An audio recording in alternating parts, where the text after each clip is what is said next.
I'm getting offended.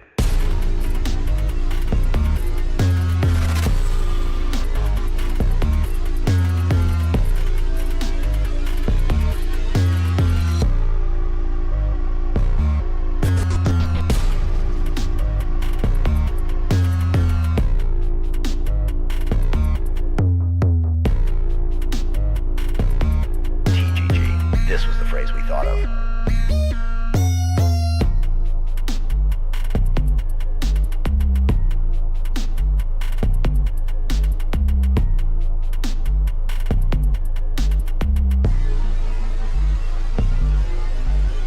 Legal counsel advised us to replace what was supposed to go here.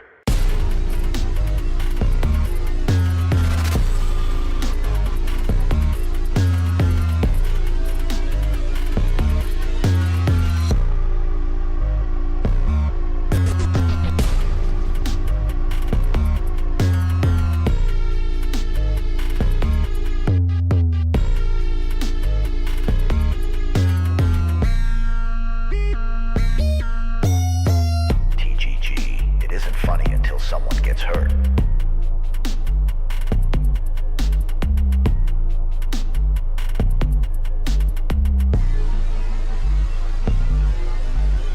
There's bugs in my skin.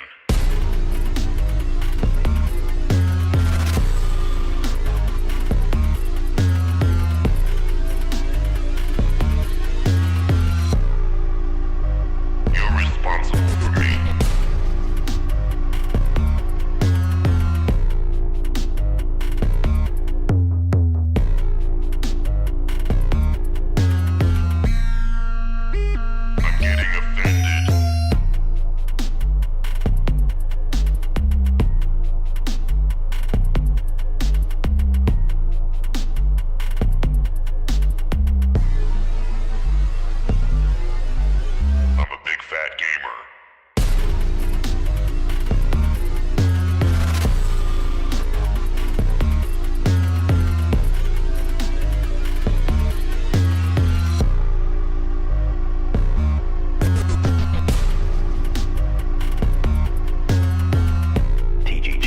Voices are normal, and you should listen to them.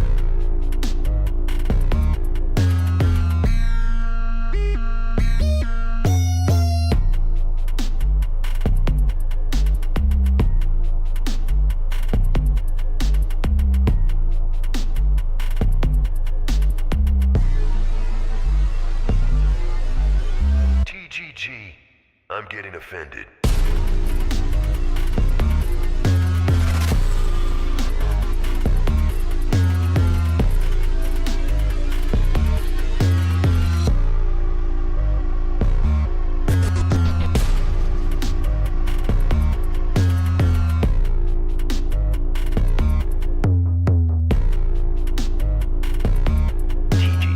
This was the phrase we thought of.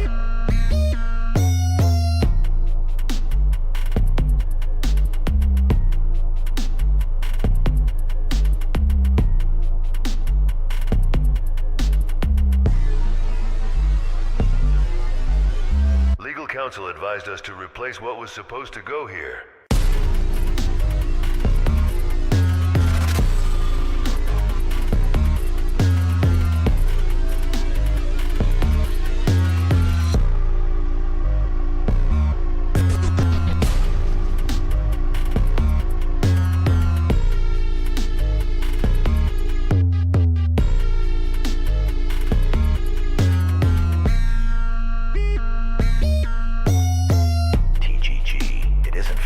Someone gets hurt.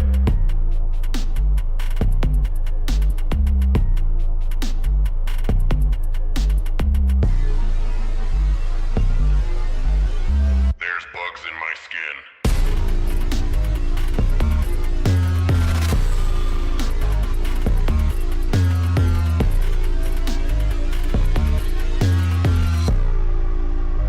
You're responsible for me.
offended. Everybody, how is it going? Welcome to TGG Plus episode 8. This is going to be a solo episode, something a little more personal. We haven't done this and stuff, but obviously I'm joined by my co-host, Evan Prince, as always. Coming at you with something a little bit special today, kind of a special episode. TGG. This was the phrase we thought of. Music still on? Oh, Bro forgot to mute the music. Now he's got to redo the intro. Usually it gets muted automatically. I don't know. I've been messing around with Streamlabs stuff. Sorry.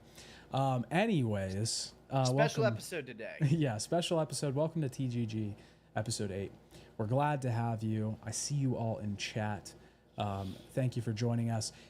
It's going to be me and Evan here today because we got something crazy to talk about. We got something special to talk about.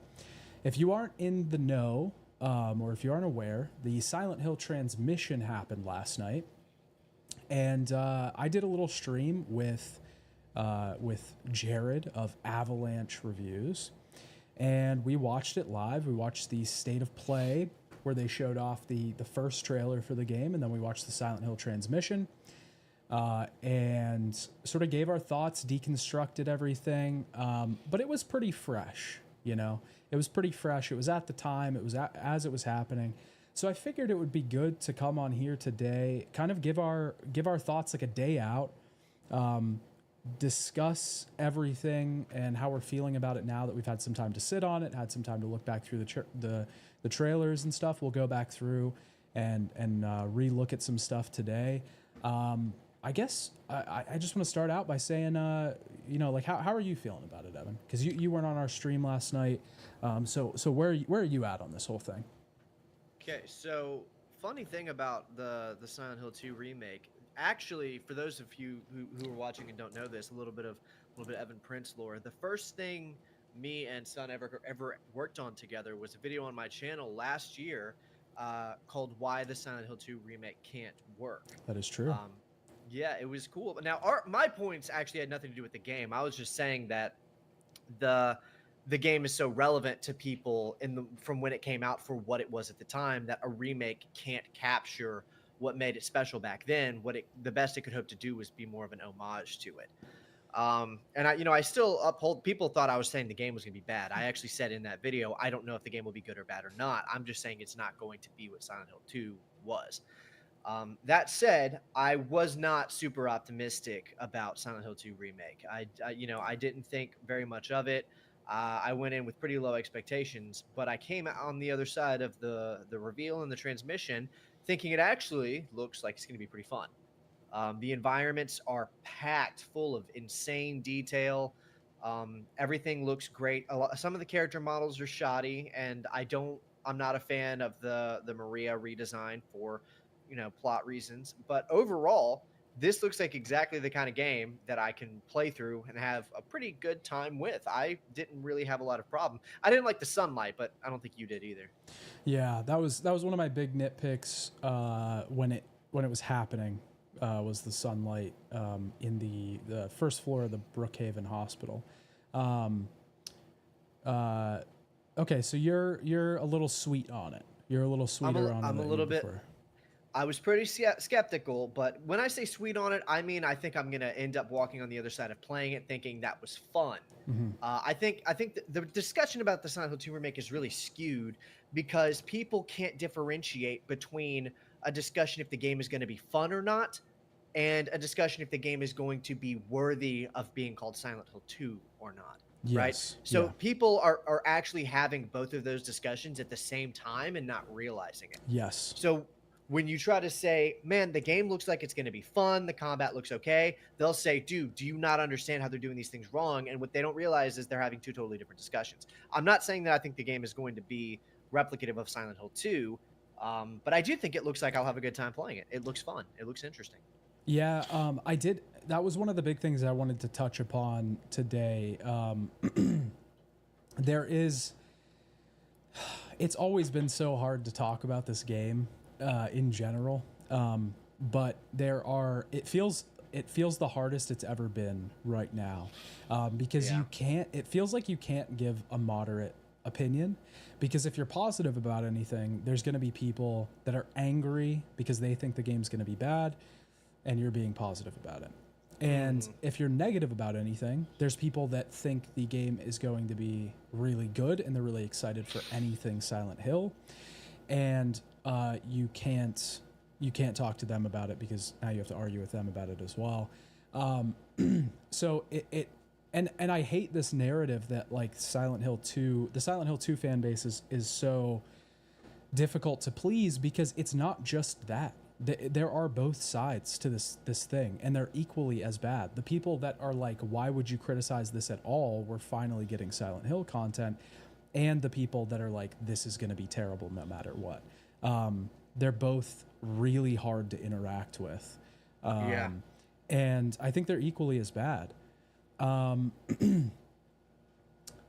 Hedge in chat says, I'm still on the fence, honestly, despite all the discussion I heard. I'm not a big fan of how the other world is being depicted myself. So I guess with that being said, that like little rant out of the way, I do have a lot of complaints. And I think, I know last night on stream I was pretty positive about the future. I took a day, I looked back through the stuff we saw a couple more times. I looked at some footage of Silent Hill 2, like playthroughs and stuff on YouTube, because I just don't have the time to play through Silent Hill 2 again right now. I am planning on, what I want to do is I want to play through it on stream, like before Enhanced edition. Yeah, before the game comes out, and then play through the remake on stream when the game comes out as well. But I think I'm a little bit more not liking it. And okay, You've reverted back to your skepticism. Not as bad. It's still, the stuff we saw last night still made me a little bit more hopeful for the game. But it's not as much as I think when I first saw it. Now that I've had some time to digest it and stuff. Because you have to understand, like, my expectations for this game were that it wasn't even going to be like anything you should ever even touch. Now I think the stuff we've seen has risen it to, okay, this is probably going to be like playable and functional and like fine as like a gameplay sort of thing.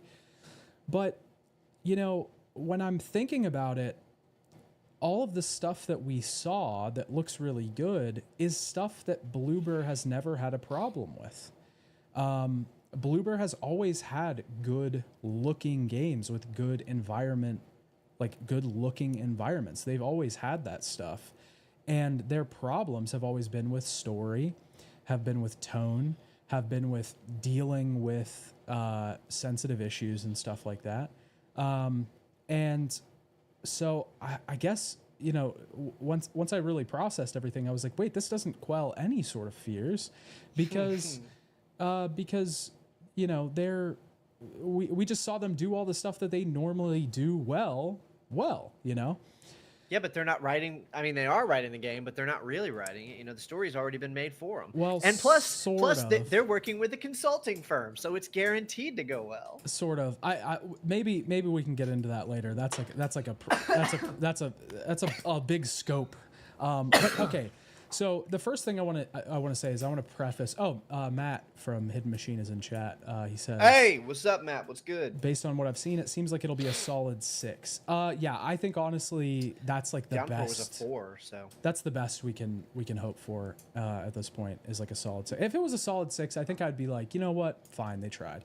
But okay, I'm not even making that up. Actually, I have a vivid memory of getting a Game Informer magazine as a kid and seeing Silent Hill Downpour get a 4 out of 10. I mean, that's pretty real. rough. By the way, shout out to Game Informer. Game Informer was clutch back in the day. Oh yeah, I had subs to that for like 4 years. But I think I want to preface this whole conversation by saying that my main problem is and has always been and continues to be that all of my criticism is coming from the angle of Silent Hill 2 is not easily accessible for modern audiences to play currently at this point in time.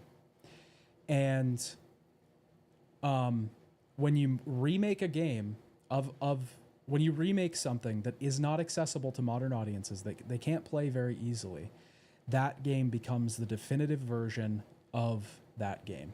This is the version, whether you like it or not, that people are going to play, and that's it. Most people that interface with this game, if this game does well, they will. This is it. Most people are not going to go back and get the enhanced edition and do all the little patches and stuff to get it to work. They're not going to do that. And to be fair, though, even if you could buy a port that functioned flawlessly, most of these people wouldn't finish the game. It is an easier ask to get people to play a port of an old game than it is to download the PC version of an old game and patch it and do all this weird stuff and drag files into directories. Just run it on an emulator. That's pretty easy. Yeah, sort of. But I mean, like, most people don't do that, man. Like, we're talking about mass market audiences. You know what I mean? Like, they need it on their PS5 or they're not going to play it. Exactly. And I've had this conversation with a million people, and most people say, oh, well, the enhanced edition's easy to install. Yeah, for me or you. But, like, I'm talking about Joe Schmo that has, just his PS5 sitting there and he just plays games. Why you got to bring Joe into this? Because I don't like him. No, but yeah, that's always been my problem, is that this is going to be the definitive version of the game. So when you come at it through that lens, yes, you do have to do this right. It is vitally important that you do this incredibly right. But if they removed that barrier, if they removed that responsibility, then I wouldn't care as much. I wouldn't give as much of a shit if they changed little things in the story, or if they changed the atmosphere, or if it wasn't as impactful, whatever. This is their version of Silent Hill. I don't care. The other version of the game is available for everybody to play very easily. But that's not the case. And that's why it's so vitally important that they get this right. And it's just, it's hard to remove myself from that thought process. And I've been trying, and I think when I do see some bright points, but it just really sucks that, like, the game I'm seeing, if I really come down to it, does not have the atmosphere that the original Silent Hill does. It just doesn't. Like, from what I'm seeing in the trailers, it just doesn't have that style. And, specifically looking at what I looked at a lot was that Angela scene in the graveyard here. I'll pull up the transmission over here so that people can see it. What I looked at a lot was the Toluca graveyard scene in the OG game versus in the remake. And, like, in the OG game, it is, the fog is almost like enveloping them. Mm-hmm. Like, it is almost, I guess this isn't, this is... No, the Angela reveal was the Angela reveal was in the state of play. Fuck, my bad. Here, hold on. But, like, in the OG, like, the fog was, like, enveloping them. Like, it was this dreamlike quality. It felt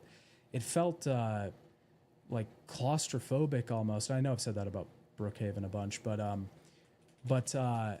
it just doesn't feel like the same feeling isn't there. And I think that's been one of my biggest things, is that it just doesn't feel that I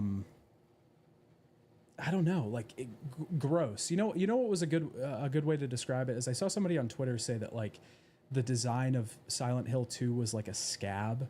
Like, when you played it, it felt like playing the video game version of a scab. And like, that is true. Like, that game was gross. Like, it was kind of gross, I'm not trying to take up, like, the opposing side of it, but I do want to say it's very possible that the amount of fog you're referring to would not have looked good with these graphics. But maybe it shouldn't look good. You know what I mean?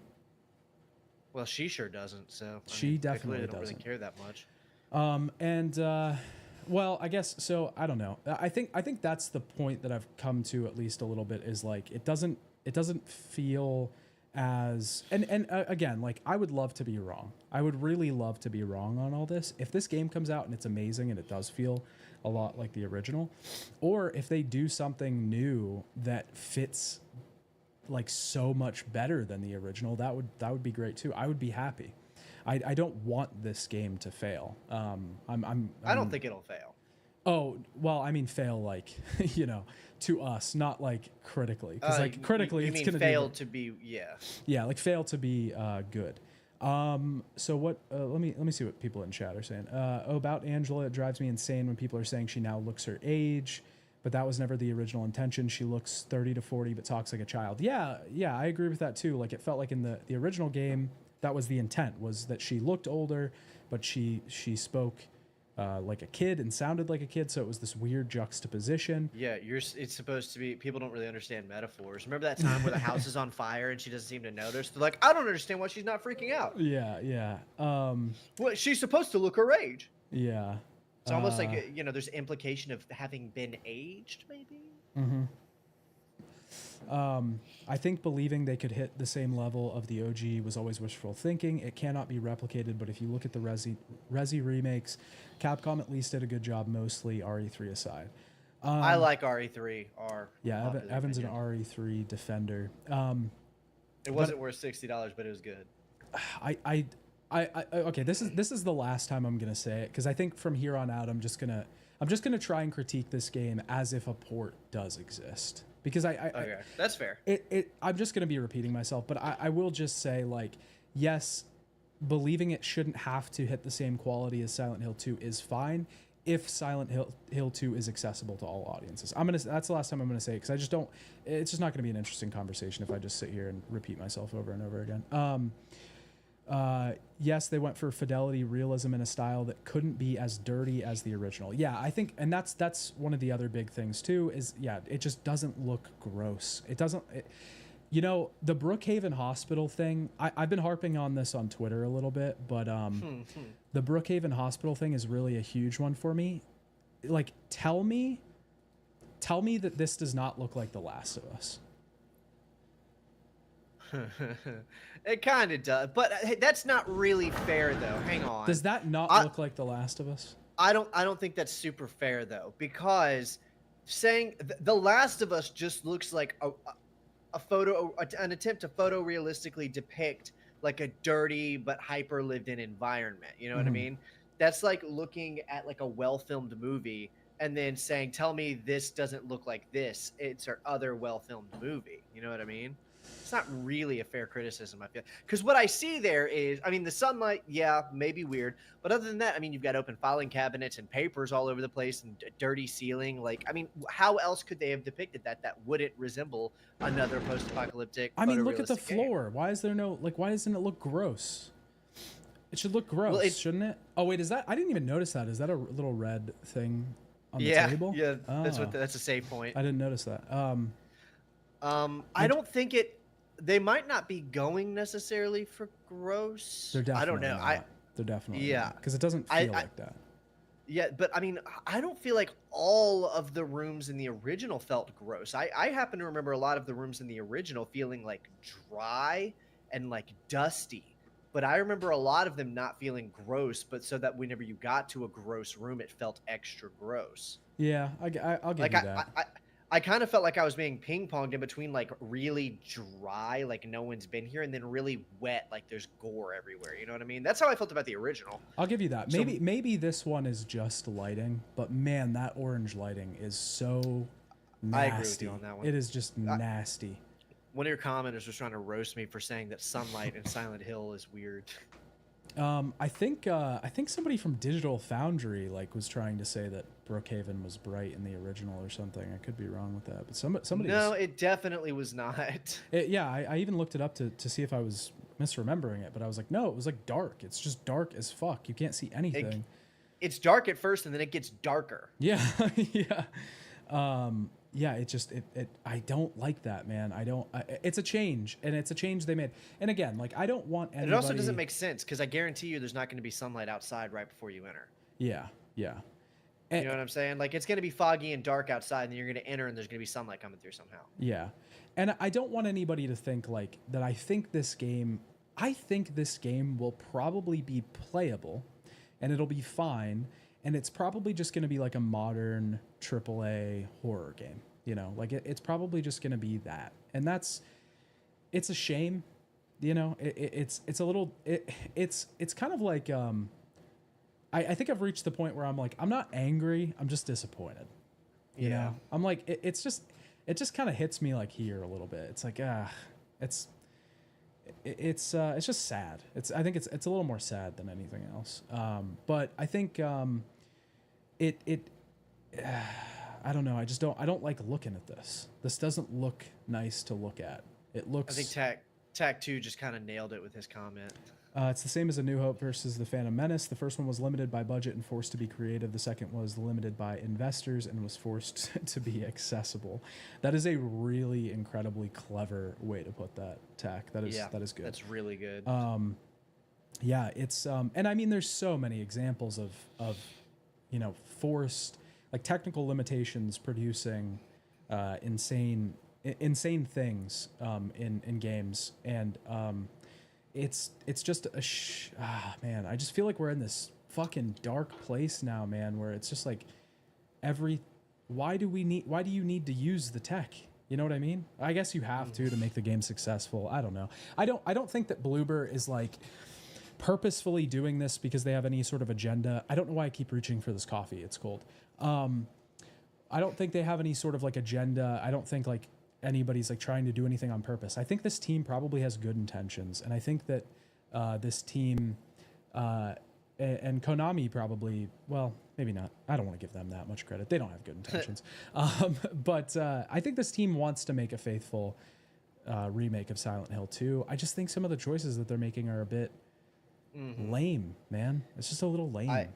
I feel like maybe they should have watched one or two more video essays about Silent Hill, because I'm not entirely sure.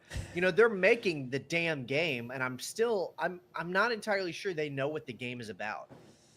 Yeah. You know, and I have two instances for this. Okay, so it's really funny to me because I can quote you as saying that Bloober Team has the subtlety of a sledgehammer. Yes. Right. They do. So you would think that the thing they would get right was the thing in the original that had the subtlety of a sledgehammer, which was Maria's design. Yes. She was designed hypersexualized because she was a hypersexualized iteration of James's dead wife. Mm-hmm. I don't even think you need a video essay to realize that. So you would think that the thing, but that's the part they managed to fuck up, right? They desexualized her. Who knows why? I don't know why. I'm not saying it's a good or a bad decision. I'm not trying to take a stand on that. It's just a video game character. But they did. They just did. No matter how you look at it. They did desexualize her. I don't know why. They might have good or bad reasons. But that's not where my point ends. You'll see in the comments a lot of people saying this, but it does look like Maria interacts with Laura in the game. Now, I can go either way on that because it is beyond clear that when something is made manifest in Silent Hill, it is real. It is tangible. It is of this reality. So I never really accepted the idea that certain people see certain things and certain other people don't necessarily, because it's very clear that when it's manifested, it's there. You know, I think Silent Hill 1 and 3 do a very good job of nailing that down. Mm-hmm. But they did seem to go out of their way in the original Silent Hill 2 to not let Laura and Maria interact. So I'm really wondering, does Bloober even know what Maria represents, or do they think she's like a different love interest character that's going to get stabbed by Pyramid Head through the chest? Spoilers. Well, yeah, spoilers. That should go without saying. Spoilers for Silent Hill 2. Unless maybe this is a Final Fantasy VII R situation, and actually Maria is totally different. Yeah, some multiverse. She's actually the main character this time. Maria killed James. I actually have something I can tell you off stream. I can't say it on stream because it's I don't know that it's public information, but let me make a note of that. Yeah, remind me. I think Voidburger said something on Twitter that was pretty telling too. That they said that like their number one, probably most likely reason for the Maria redesign was for a skin so that they could sell a skin of the original design. That's so much more tangible than anything else I've heard. It makes way more sense. It makes But way also, more sense. That literally compromises her entire like character's existence. It does. It does. Yeah, but I do agree with you on the Maria thing. I mean, you can't. I've seen people that are being optimistic about the game and they're trashing that redesign because it is completely tone deaf to the original game. They did mess that up. Yeah, and the subtlety of a sledgehammer guy somehow manages, and at that point, I do think there is something to be said for the fact that people might just be a little extra sensitive to the design of a female in video games right now because we're just coming off of the Stellar Blade situation, and before that it was Mortal Kombat, and before that there has definitely been a shift in the AAA market where there is a lot of, good or bad, there is a market that wants less sexualized females in video games. You can pick whatever side you want or you can just stay out of it. I don't really care. I'm just saying that there is a huge vocal group of people that does want to see less sexualized females in video games, but you can't do that with Maria's character because her whole point is that James is a bad person for wanting it. By doing that, you're going against your own fucking argument, Well, we even made a joke last night on stream because as soon as we started talking about the Angela redesign, I was like, why do all games have to be woke? Why does every female character have to be ugly? Yeah. And then today on Twitter, of course, what do I fucking see is that whole side just taking that fucking approach, which is just, man, like, don't do it with this game because like I'm gonna get pissed. I'm gonna get really pissed if you do it with this game. I don't even care about the Angela design. I could honestly care less about it because it doesn't really matter to her character. I don't think. I care about her performance more than I do her design. Yeah, her design looks goofy and it's an easy, funny thing to show, but her performance is way more worrying to me. I know some people like it, but to me, I think her performance is worse than her design actually is. In most cases, I would say 7 out of 10 cases, I am all about style over fidelity. So I prefer how something is stylized over how good it looks. So, but I mean, unless you want to be like hyper like YouTube essayist about it and say, well, maybe her aged look in Silent Hill 2 was resembling the fact that, the situation she'd been in had aged her spiritually. Okay, but that's not, you can't prove that. I don't really care how Angela looks. She can look however pretty much.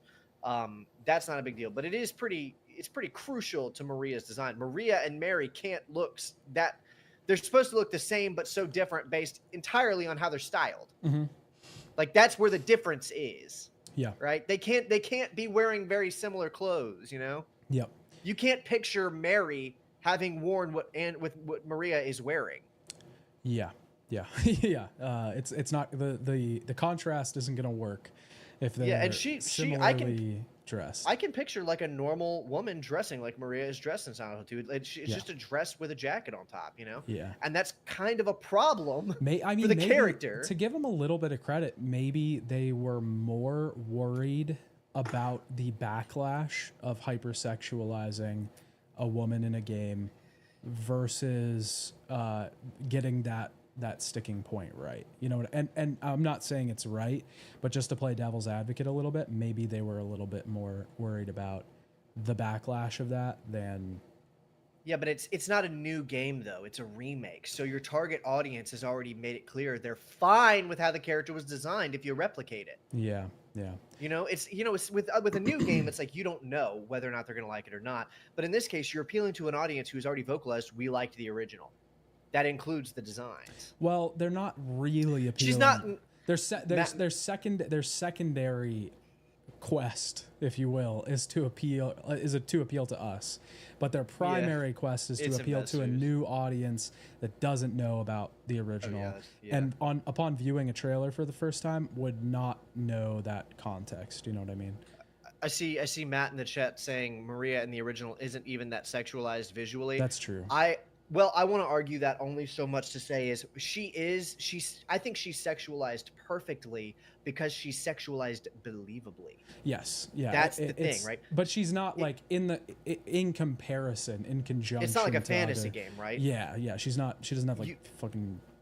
Yeah, but that's the point. But I know what you mean. But the point is that James was visualizing, man, if only he's not visualizing the insane, right? That's the whole point, is that it's believable. You could see a woman wearing that, but it's hitting that, like, you would be like, this is pushing it almost for like a grown married woman almost. Yeah. Maybe I'm talking out of my ass. I don't know what I'm talking about, but I know that it's more sexualized than the new Maria. You wouldn't wear that to church. Yeah, well, the new Maria probably would. I mean, Yeah, I think that the new Maria outfit is perfectly fitting. Yeah, he says yes, totally, but it's not like Stellar Blade and shit. The original design wouldn't offend anyone today. But I'd be mad if they went that far in that direction, though. You know? You have a point though. Somebody did say, my question is, will it take itself too seriously and remove gags like the dog ending? I think that would be stupid. I don't see them doing They're that. not. Yeah. The dog is going to be, all of the endings are going to, they might cut one. They might cut the UFO or something. Yeah. The dog ending is 100%. It's just too easy to include. They're not going to, they're not going to back out on that. Somebody said, yeah, I dead ass thought everything they showed looks fucking great. And I mean, that's, a lot of people are loving it, and I'm happy for all the people that are really, really loving it. And I'm not like fully hating it. Like I said, I think the environment design, for the most part, like the outside, when James is going into this like back alley and stuff, and he's like this is cool, man. Like this looks good. This looks. I think gross. all that looks great. That looks fantastic. And Bluebird does generally do environment design well. So that is a strength of theirs. So I'm not like fully hating it either. But I'm not happy seeing for any everybody that sunlight, loves it. but yeah, where's that sunlight? Where's that orange? Give me that orange light. There's a lot of overcorrection going on, which is true, but they need to realize that sexualized character is fine. That sexualized character is fine. Angela is okay. Her especially if the existence of the sexualized character is a criticism on sexualization to begin with. Yeah, and it has a purpose and it has a point in the world. How are you going to make a character that criticizes the sexualization of the female if you don't do that? Dude, I feel like we're the guys now. What do you mean? I feel like we're like the Grums guys right now. We're like, the sexualization is good, dude. Yeah, Give us I've our already got my petition, bro. I've got the petition. I want a Maria. I hate that I'm in this spot. I want skins. I hate that they've put. But it's not about what you've done that, to me, though. Konami. No, I know. I'm just saying, like, if you viewed this out of context, it's like it sucks. we suck. It'd be way funnier out of context, I feel like. Yeah. Yeah, it's like these people just want sexy women in their video games. Matt says the way you guys talk about Maria and the concept behind her feels like it's too high concept for Bloober, at least from what I've seen in their games. Yeah, and I mean that's what they didn't even get it. This is a point that I've been crying forever, and this is why, like on your video and like when I did my Silent Hill series and stuff, I've been saying like Bloober can't handle this. Like they cannot do this shit. They can't even handle their own self-imposed themes in their own games well. How the fuck do you expect them to handle one of the most like sensitive and like subtle, not subtle, but like just like very like it's a minefield. Silent Hill 2 is like a minefield, and you got the one studio that makes it their goal to step on every fucking mine. Like, I mean, these things are to be expected. That's what they're going to do. And the whole time that I've been saying this, every time I talk about this, people just go, oh, well, I actually liked Bloober's games. And it's like, it's not about that, man. Like, it's not about whether they made a competent game or not. It's their themes and the way they handle things and the way they do story and the way that they do, overarching, like, just like trying to get a message across. Like it just, they are not subtle. I gotta admit, I've heard you say that before, and I've been hearing it, but I have to. All this time, I thought to myself, yeah, but like how Silent Hill 2 has been analyzed to death. It's like over, it's 20 years old. Like how they don't need to be subtle. They just need to like read how they did it and do it. How could they possibly miss the fucking points? Like, but to understand it, they have to have they don't tact. understand it. You know what I mean? Like they have to have that. Some subtlety has to be in them to understand the point of the original game and then get it right. You know what I mean? Like and this is I don't wish this on my worst enemy. You know, this is remaking Silent Hill 2 is always a crapshoot for anybody. It's a really difficult. I wouldn't want to do this. This is hard. This is really difficult. I wouldn't want to be anywhere near that. No, it's so hard, and I feel bad for them because even if they make something that could have come out and it didn't have the Silent Hill name on it and would have gotten 9s, it's still going to be criticized, and that's just the way it is because of how important that game is to a lot of people, and. That was the whole point of that video we did like a year ago. Yeah, it's rough. It is really rough. Impossibly low necklines and busts the size of planets. That must be what gaming is missing. Yeah, that's what we've always tried to say. You know, that's what this whole show's always been about, is saying that, you know, we're getting that Grums check. Yeah, we need Grums. Let's get Grums on here to talk about this. Dude, you know what I actually really do hate that we can't have a real conversation about character designs. That really is bothersome, because there are a lot of I just hate that it has to be about sex, you know, because there's a lot of designs that I think are really cool that don't make sense, but they just look cool, and then people have to, you know, I'm on both men and women, and then people have to make it about like sex, and that really sucks. Yeah, I grew up playing Metal Gear. I love, you know, sexy men in my video games. Oh, clip that. Yeah, clip that, please. I need that to be my legacy. Talking about Solid Snake, I'll stand by that. And a little bit riding. Revengeance mainly. People tell me I sound like Raiden. I don't see it, but actually, wait. Oh, a little bit. I see. I get that. But no, I do get what you're saying. It has become like impossible now to even have this conversation, even though there's merit here, because you almost can't like support this side without feeling like you're gonna be filming yourself in a month on a fucking change.org petition, laying in your bed and covered with in your sweat. phone, like donuts dripping off of you and. Like it, So you just finished. You've been playing Metal Gear Solid 2, right? Yes. Yeah.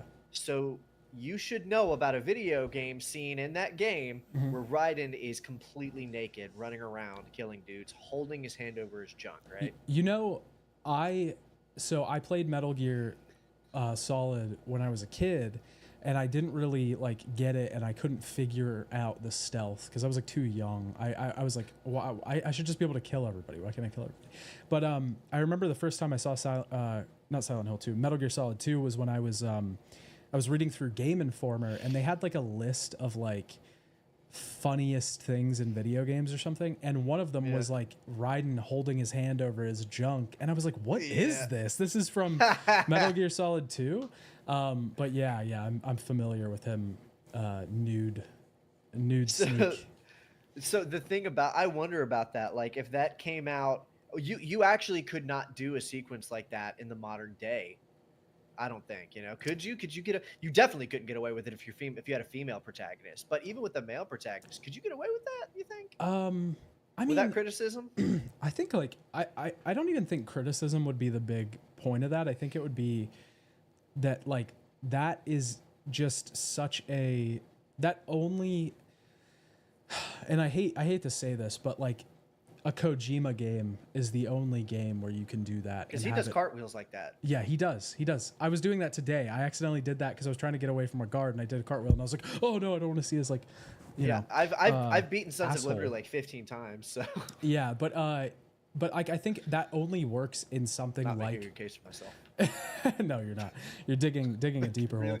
But I'm just gonna bury myself in it. It only works in like something like a Kojima game because he does. It's just so goofy, and it doesn't take itself seriously, and it takes itself so seriously at the same time that All you can at the same have time. something like that, you know, like and it's just it's fine. It doesn't really like affect anything. It's like, oh, this is just like kind of weird and goofy and having fun with it. But I don't think games do that very often these days, so I don't think that could be fun Yeah, now. Matt, DMC did open, but that was a cutscene. You didn't actually play like that. Yeah, that's true. Signalis was a great surprise. Proper survival horror. The talent is out there for sure. Signalis is great. Crow Country, a more recent one, is very great as well. Fantastic. Silent Hill, Resident Evil sort of vibes. There's a lot of really good indie horror and survival horror that's going on right now. Keep up with the indie scene. I hate to keep harping on this, but it does really suck that you can't be vocal about liking cool, attractive character designs without it being made sexual. You know what I mean? Like, I think Devil May Cry 3, like Dante's design, he's literally shirtless in a big jacket the entire game. Yeah. Like, a key part of his design is his washboard abs. You know what I mean? Yeah. I think that's super cool, but I think it just looks cool because he's like a Greek statue superhero, basically. You know what I mean? Like, and how do you say that without it sounding like I'm digging an even deeper hole for myself? You know what I mean? Like, it's always got to be sexual. I agree with you, but yeah, this whole thing has That's what I'm saying. That's what I'm saying. Has just gotten you into such a deep pile of shit. The tricky part is that the original game was developed by a Japanese game studio, and obviously when you're translating from one language into another, a lot gets lost in translation. The underlying culture of Silent Hill 2 will have a lot missing in the remake, even though I'm optimistic. There is something too about the performances that is lost as well. Obviously, as we know, like that was gonna happen because it's not. You're just reading. You just have English actors reading off of an English script and trying to feel disjointed, whereas a lot of the first, especially the first game, was like straight up people not knowing how to deliver their lines, and it's always been like this because Silent Hill as one of those series was just lightning in the bottle. Like it was just lightning in a bottle. It was a perfect concurrence of events at the time, and it worked out so well because of a lot of weird things that happened. And that's not to take anything away from the people that developed the originals, but it just worked out. And to try and recreate that is like an insurmountable task. Yeah. That I don't think a lot. I will say I did like the little window smash. Yeah, that was pretty cool. I like that you can smash the window. I like that. How do you feel about the HUD thing? When you pick up an item, the thing comes up. I don't think it bothered me. I mean, it's I could definitely do without the fucking little thing on the left, but I don't think it bothered me as much as it bothered you and Jared. I don't mind if it disappears. You know what I mean? And probably you're gonna be able to turn that off. But I think as long as I just don't want it on screen all of the time. I don't mind if it only comes up for like a second and a half when I interact with an object, or if it's just showing me. Like it could be so much worse. It could be worse. It could be worse. I keep talking about fucking Killzone 2, but when I was playing it, one of the things I noticed is that the heads up display would only ever like pop up on your screen. It would fade in whenever you were like in combat. Then the second you were done, it would fade off. Like it would only ever be on screen for like a second at max, which really helps you like get into the environment and the immersion. So as long as it doesn't stay on screen, I don't really have too big of a problem with it. And that's really, fair. They did make it take up a minimal amount of space, in my opinion. It's really not. It's barely visible. And also, you can talk about the original all you want, but pulling up a fucking black screen with a bunch of like menus that really is not designed very well as a user interface. What is that really a better way to handle immersion? Like they didn't do that because it was immersive. Yeah, that's true. I'll give you that. I think I might have to walk that one back a little bit. You're right. I think this might actually be a little bit better than the big thing popping up. It's more immersive because you're staying in the game. You're staying in the game world for longer, and there's just little things popping up. I would have to like. I agree with that. Well, it's also how bad the user interface looked, though. Like I know that was kind of part of the charm. I'm not criticizing or saying it's bad, but it was a fucking black background with like a little heartbeat monitor in the top left and all that. You know what I mean? Yeah. Like it didn't look great. Yeah, yeah. I think. Damn. I mean, you look, convinced me. even look at the map. The map is way better than just a static screen. You know? Well, did you notice too that the layout for Brookhaven is wildly different? And I'm actually very okay with that, to be honest. I don't mind layout changes. Like I really don't mind if you change the layout, because it's gonna happen if if you're changing the game design, if you want things to happen in different places, like how he picks up the radio in a different place, if you want those things to happen in different places, then that's a ripple effect that you have to fix with other things. So yeah, I don't mind that either. I also think it is a side effect of them, if I'm right in this theory, I think it's a side effect of them really wanting to increase the amount of exploration. So in Silent Hill 2, you could kind of explore, but it's a running gag how many of the doors were locked, right? Mm-hmm.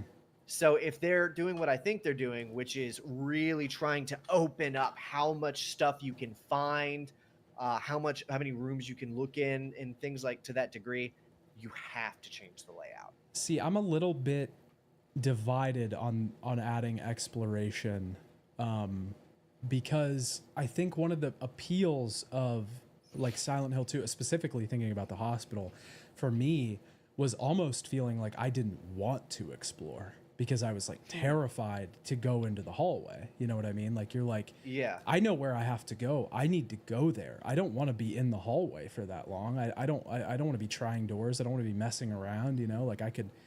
But doesn't that horror get increased if you know that you could? Because if you're you like, could explore. It's like, oh, I have my objective. I can just go there.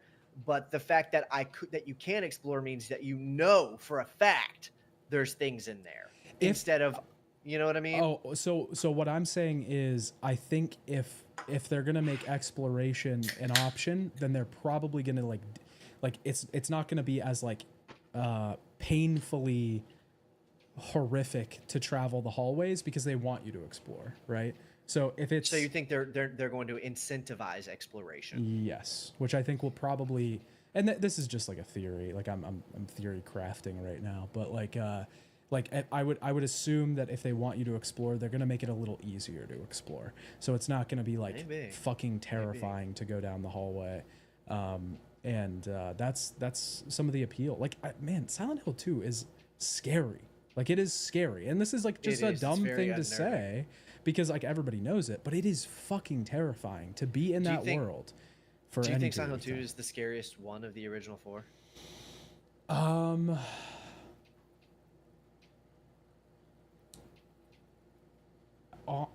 Honestly, I think this could be I could have bias here, because I think Silent Hill 4 might be a little bit scarier. Silent Hill 4 is pretty creepy. But I'm not saying it's the best one, because scarier doesn't equal best. But yeah, it is. I see. It is. I think the first is the scariest. You think the first is the scariest? First is pretty scary. First is pretty high up there. But 4 is like, 4 is like gross and weird, and the whole dude. I have memories of the whole. I actually love 4. 4 is great.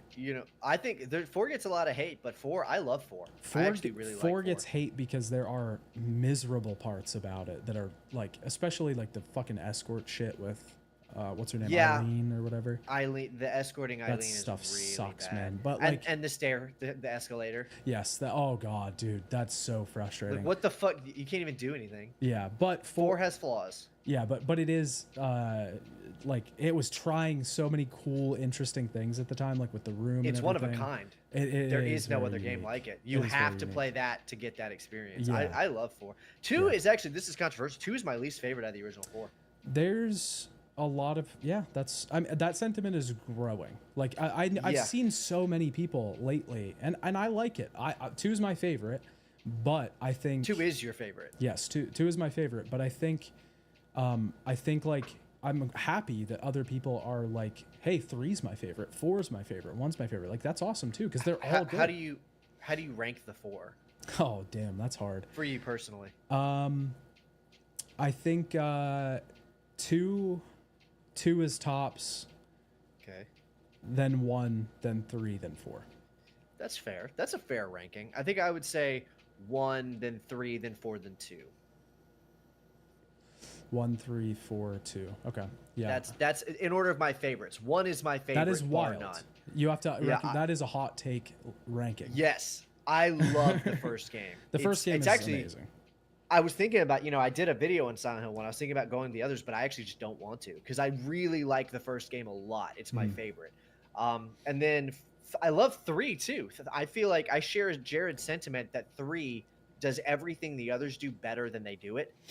You know what I mean? Also, Heather is just a fantastic character. The story of 3 is it's the nastiest. Yeah. 3 is the nastiest of all 4. It's really horrific. It's disgusting, but it's really powerful and emotional. Yeah. 4 is so unique and bizarre, and 2 is just my least favorite. Yeah. I think it's great. I think they're all great, but Well, I yeah, don't think 2 has any of the things of the other 3 that make it special. Yeah, and like we're saying, like 4. I'm putting like 4 and 3 low, and you're putting 2 and 4 low. But like that doesn't mean that we don't like them. Like Yeah, we like all of them. It's like ranking the Metal Gear games. Like whatever one you put the lowest, but it's still a great game.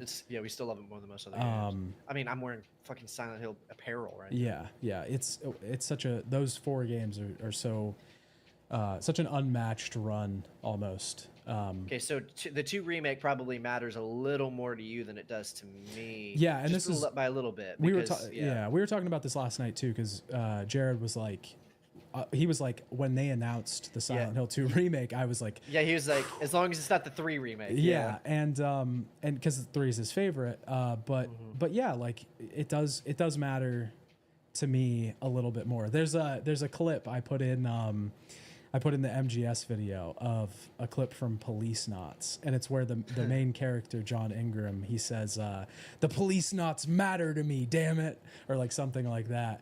And it's like, yeah, this matters to me, man. Like it does. I don't know, man. It matters to me, and I'm passionate about it. And I think, and like I said, again, like if they just fucking released a master collection, this would not matter that much. I wouldn't care. Like I wouldn't give a shit. And they don't have the games anymore.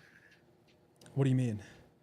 They lost like all of the source code for 2 and 3. Did they? And I don't even think they have the source. Well, that's why the HD collection was so bad. They had you're they right. had to remake half of 2 and 3 from scratch. I don't think they have anything from Silent Hill 1. I think whatever the assets were to make that game are like on a hard drive that's in a landfill for the last 12 years. You know what I mean? Yeah. Well, they used to do that. They would that was just Japanese game development for like ever. They would just throw the source code away when they were done.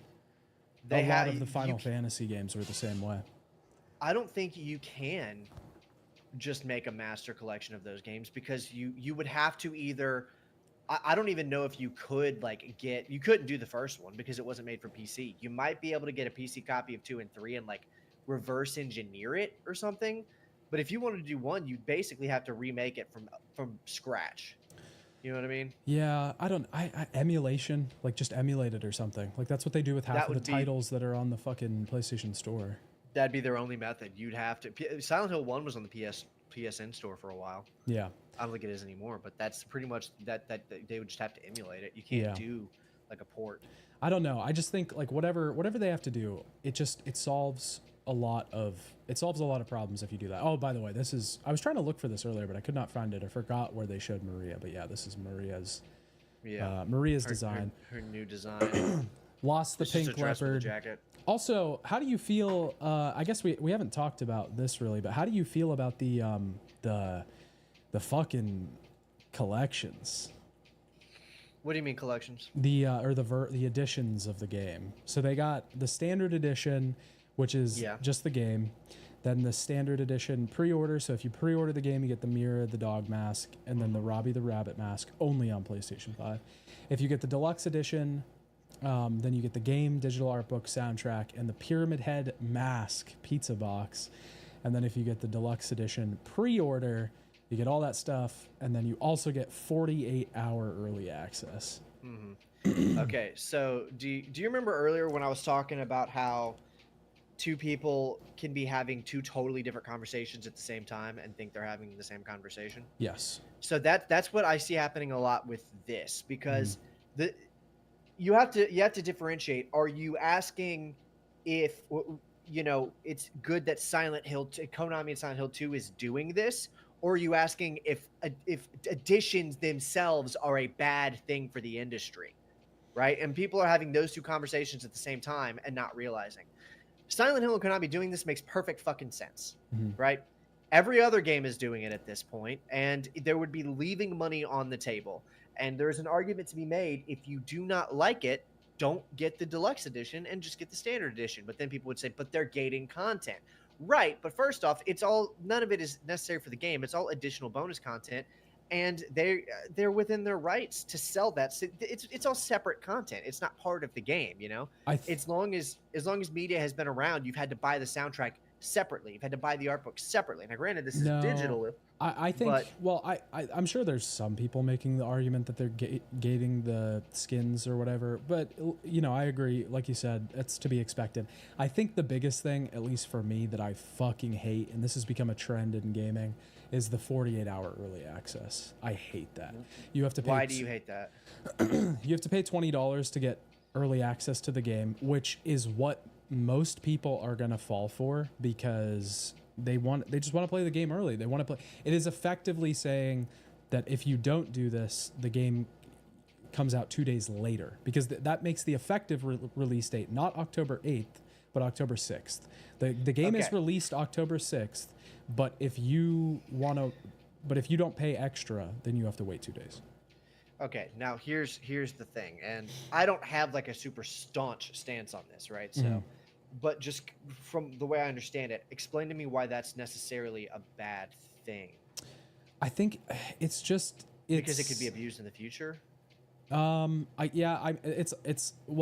turn into a week ahead of time. Yeah, there's one aspect that tells me this could become a sliding scale sort of thing, and where it's suddenly 72 hours and then it's 4 days, 5 days, it's a week, and then you have people playing a week game or a game for a week before everybody else gets to play it if you pay extra $20.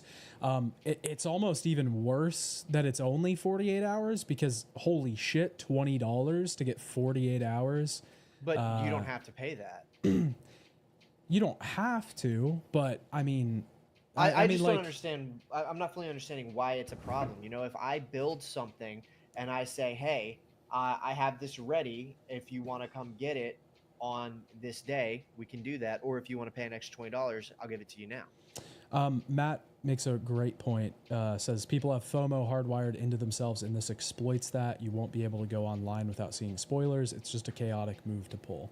I do think that it is like completely exploiting people's FOMO. Now, all marketing is exploitive. I think it's, true, but I think it's annoying. I worked for a marketing firm for 2 years. I think it's annoying from my perspective, because if I don't get the code for this game, which they're probably just going to send out less codes anyways, because the 48-hour early access is in there. Like, I did this with Suicide Squad. I had to pay extra to get this fucking edition so that I can play the game early so that I can make a video on it, right? So it's like stupid because of that. That's annoying for me. But for the mass market consumer, it's annoying because... I feel like we're having two different conversations right now. We might be. From your perspective is financially... Also, shout out to I finished a video game. It's boy, he's our boy, Hyperlane and he's in chat. In the era of social media, because narratives begin to form online before 90% of players have even spent a second with the title. That's true. That's fair. That's true. And you have people that are, like maybe they're excited to play this game. They've never played the original. They play the game for an hour every night after they get out of work. And, by 2 days in, before they've even gotten it, because they don't have the money to get the deluxe edition,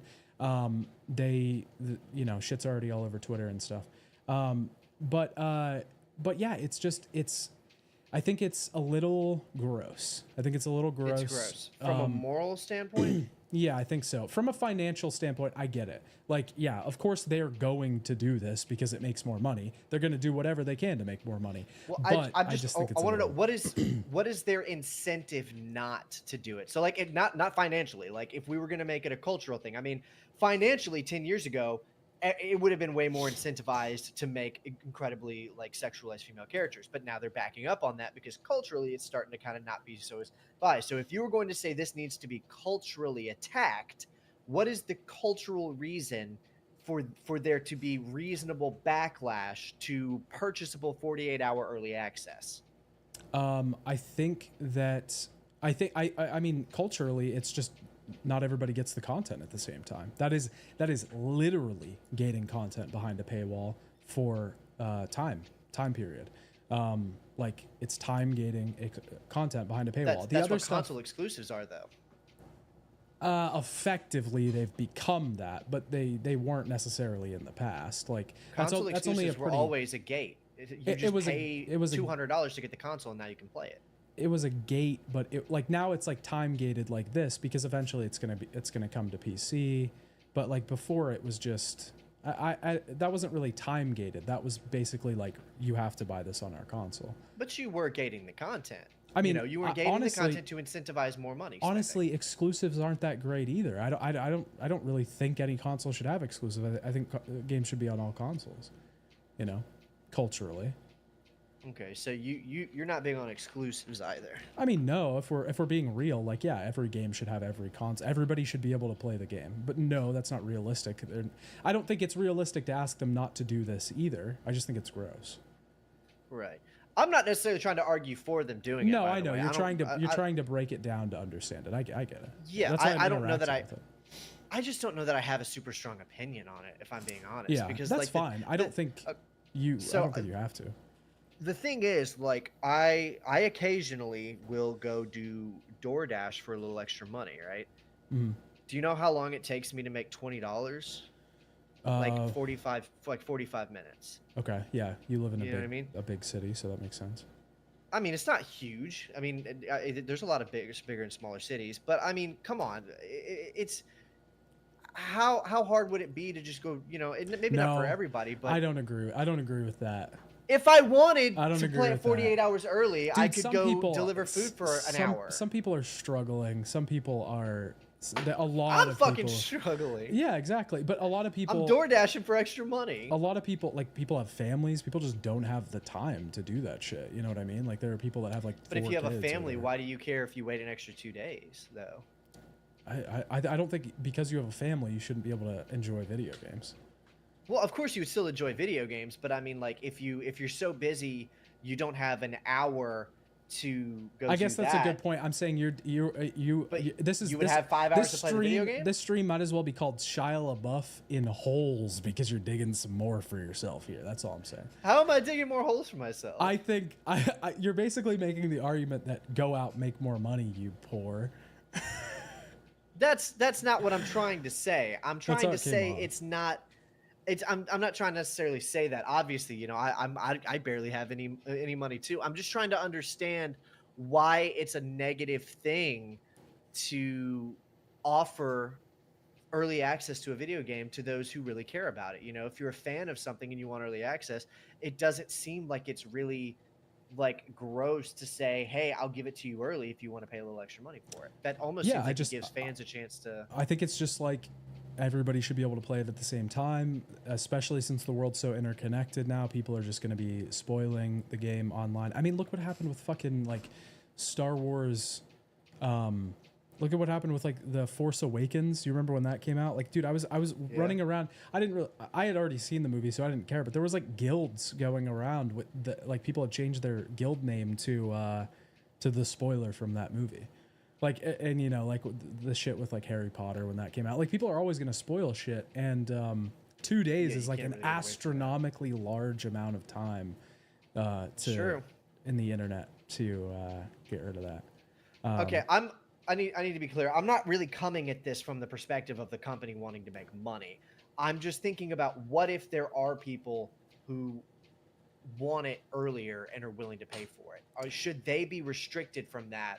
Because other people don't want them to play it early. If there's someone who wouldn't spoil it, but they would want it early, and if they had a chance to say, hey, we'll give it to you 48 hours early if you pay, but they won't let us. They want us to gate it. That seems like it's not No, just release the fucking game on October 6th for everybody. If it can come out on October 6th, release it on October 6th.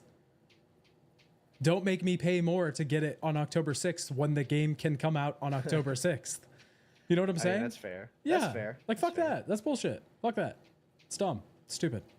You're releasing the game. It's not that you're giving it to people early who pay more money. It's that you're releasing it later for people who pay less. You know what I mean? That could be a way of looking at it. Yeah. 48-hour gap could screw them if the game is bad. Yeah, it's also a way to, before reviews come out too, you know, like it's a way to get people to buy the game like right away as soon as possible, so that if the game sucks, people don't fucking know. That's a good point. I see Oregon Peppercut saying it's exploitive. I don't agree that it's exploitive though. First off, it is as exploitive as all marketing is, and all marketing is to a degree exploitive. I'll agree But with you on that, yeah. because someone's like, oh man, I don't want to miss out.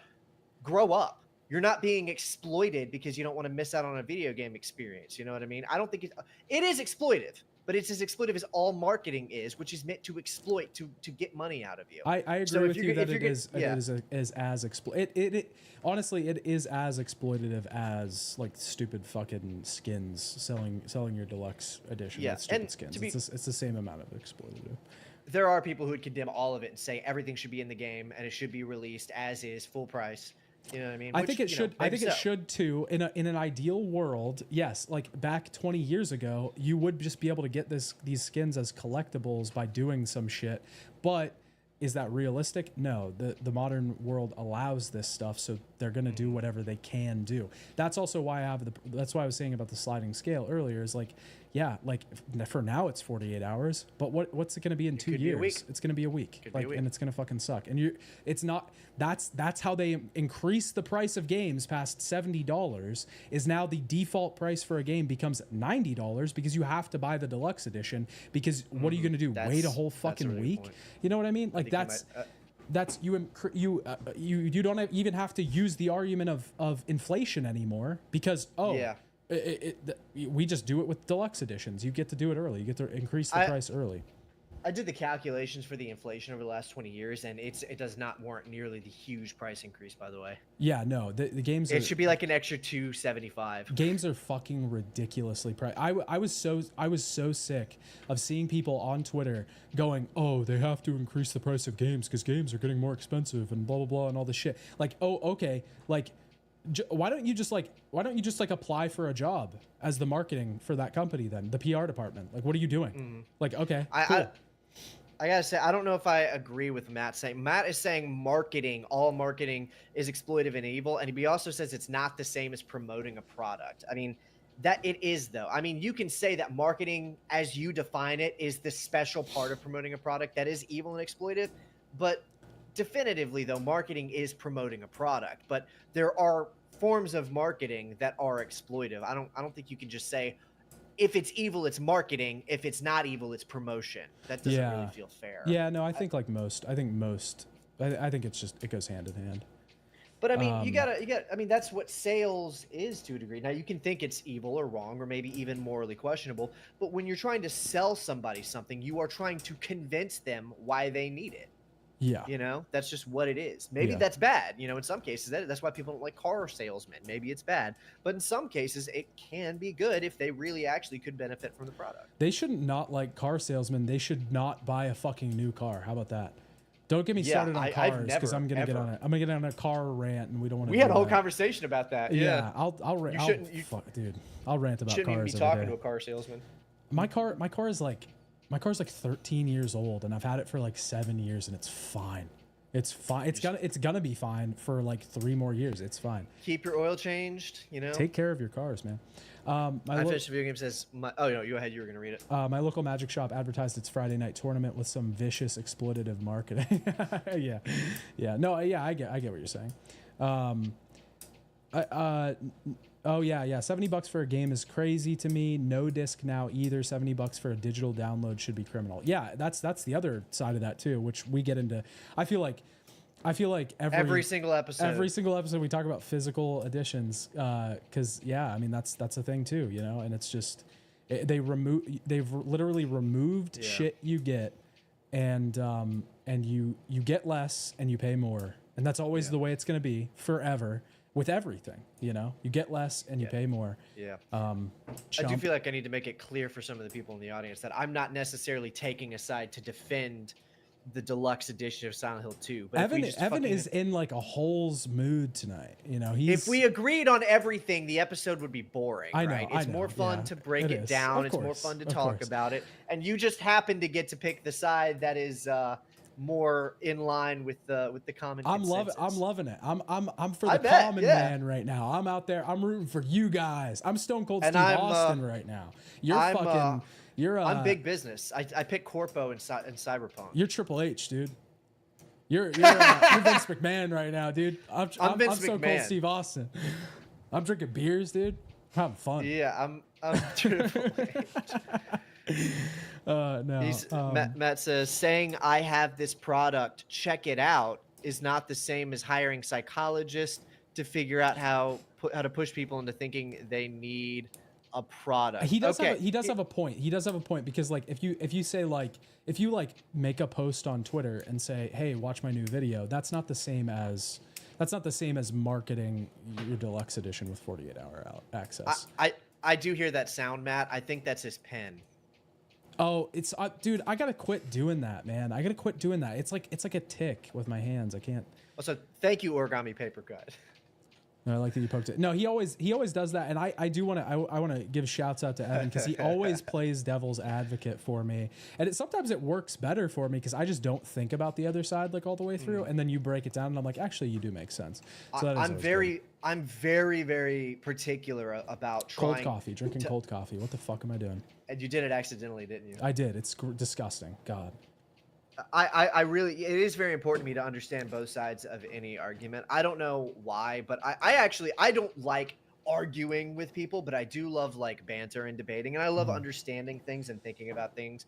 I hate taking stands on things because it's stupid and pointless and it never goes anywhere, unless with some exceptions notwithstanding. But it is fun, you know. It's fun to think about: is it justified to charge someone $20 extra to play a game 2 days early? Yeah. We should. I do also something I wanted to point out that I forgot is that who is this from Bloober? Did they say their title? I don't think so. But they whoever this is from Bloober does say that the story is largely the same. Largely the same. So that's a little. I don't know about that. You know what I'm saying? Largely? How largely? Is it like 99% largely, or are we talking like 70% largely? They could also just be trying not to dig themselves into a hole in case they accidentally like don't do something. That's true. Exactly the same. Yeah. And they're like, okay, look, well, we didn't say it was the same, you know? Yeah, that's true. Yeah, they at one point they say it's largely the same.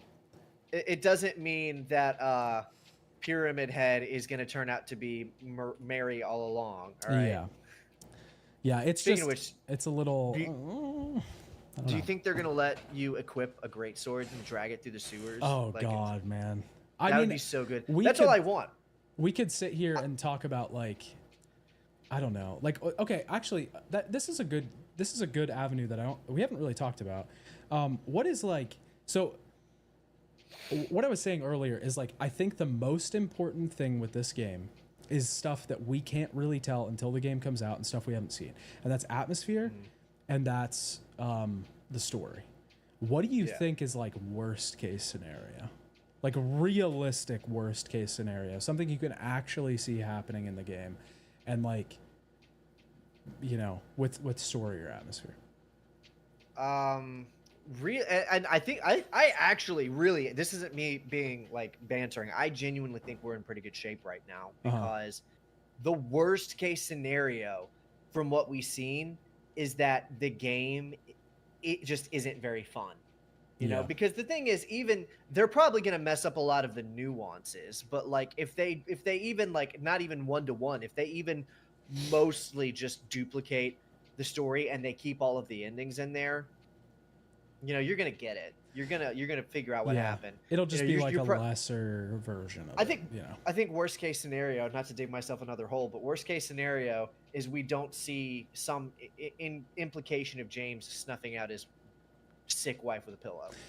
You know, yeah, that's probably like if they feel like weird putting that in there, You know, which understandably, that's a hard scene for me to watch. Did you ever see like the deleted one where it has like her suffocating audio Yeah. from the original? Yeah, Yeah. they like pulled it out of the PC game. Yeah, okay. That's a hard fucking scene to watch. That's Mhm. rough. I wouldn't want to put that in my video game. I wouldn't. That's Yeah. hard. Yeah, it's But difficult. but it has to be there because the point of the game is that it's hard. It's a hard story. It's really heart-wrenching because right after you see that video, you get the note, the iconic letter reading. Dude, can we for a second, like, I literally think that letter reading is my number one. I literally think it's my number one performance in video games. It's pretty spectacular. Like the way It's that heartbreaking. thing is fucking read is like, it is heart wrenching, dude. Yeah, it is like it is gutting. hard. It fucking guts you. It is so And- good.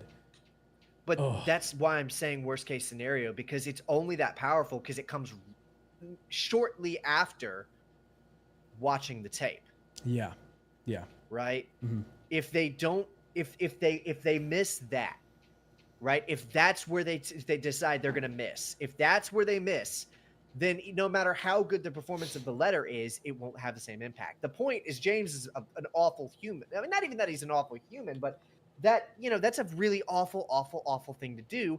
And if you don't really make it clear to the player, James, he suffocated his dying wife with a pillow because he was tired of her and he had all these blah blah blah blah. You know, if you don't make that clear, then the letter won't have the same impact. That's worst case Yeah. for me. If Yeah. they fuck that up. It's so complicated too. I finished a video game, said the letter reading is flawless, and I really don't see how it's going to be matched in the remake.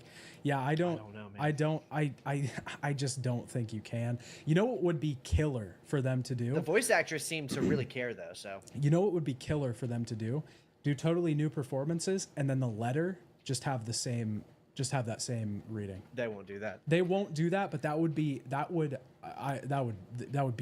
fucking beautiful. Again, it was the voice actress for Mary and Maria that said, you know, I'm not making something new here. That is right? true. She said that line. So But clearly man, she cares. yeah, She is I taking know. it super seriously. So That- I think yeah. we should all give her the benefit of the doubt that she's really trying. Yeah, no, and I don't. And again, like, don't.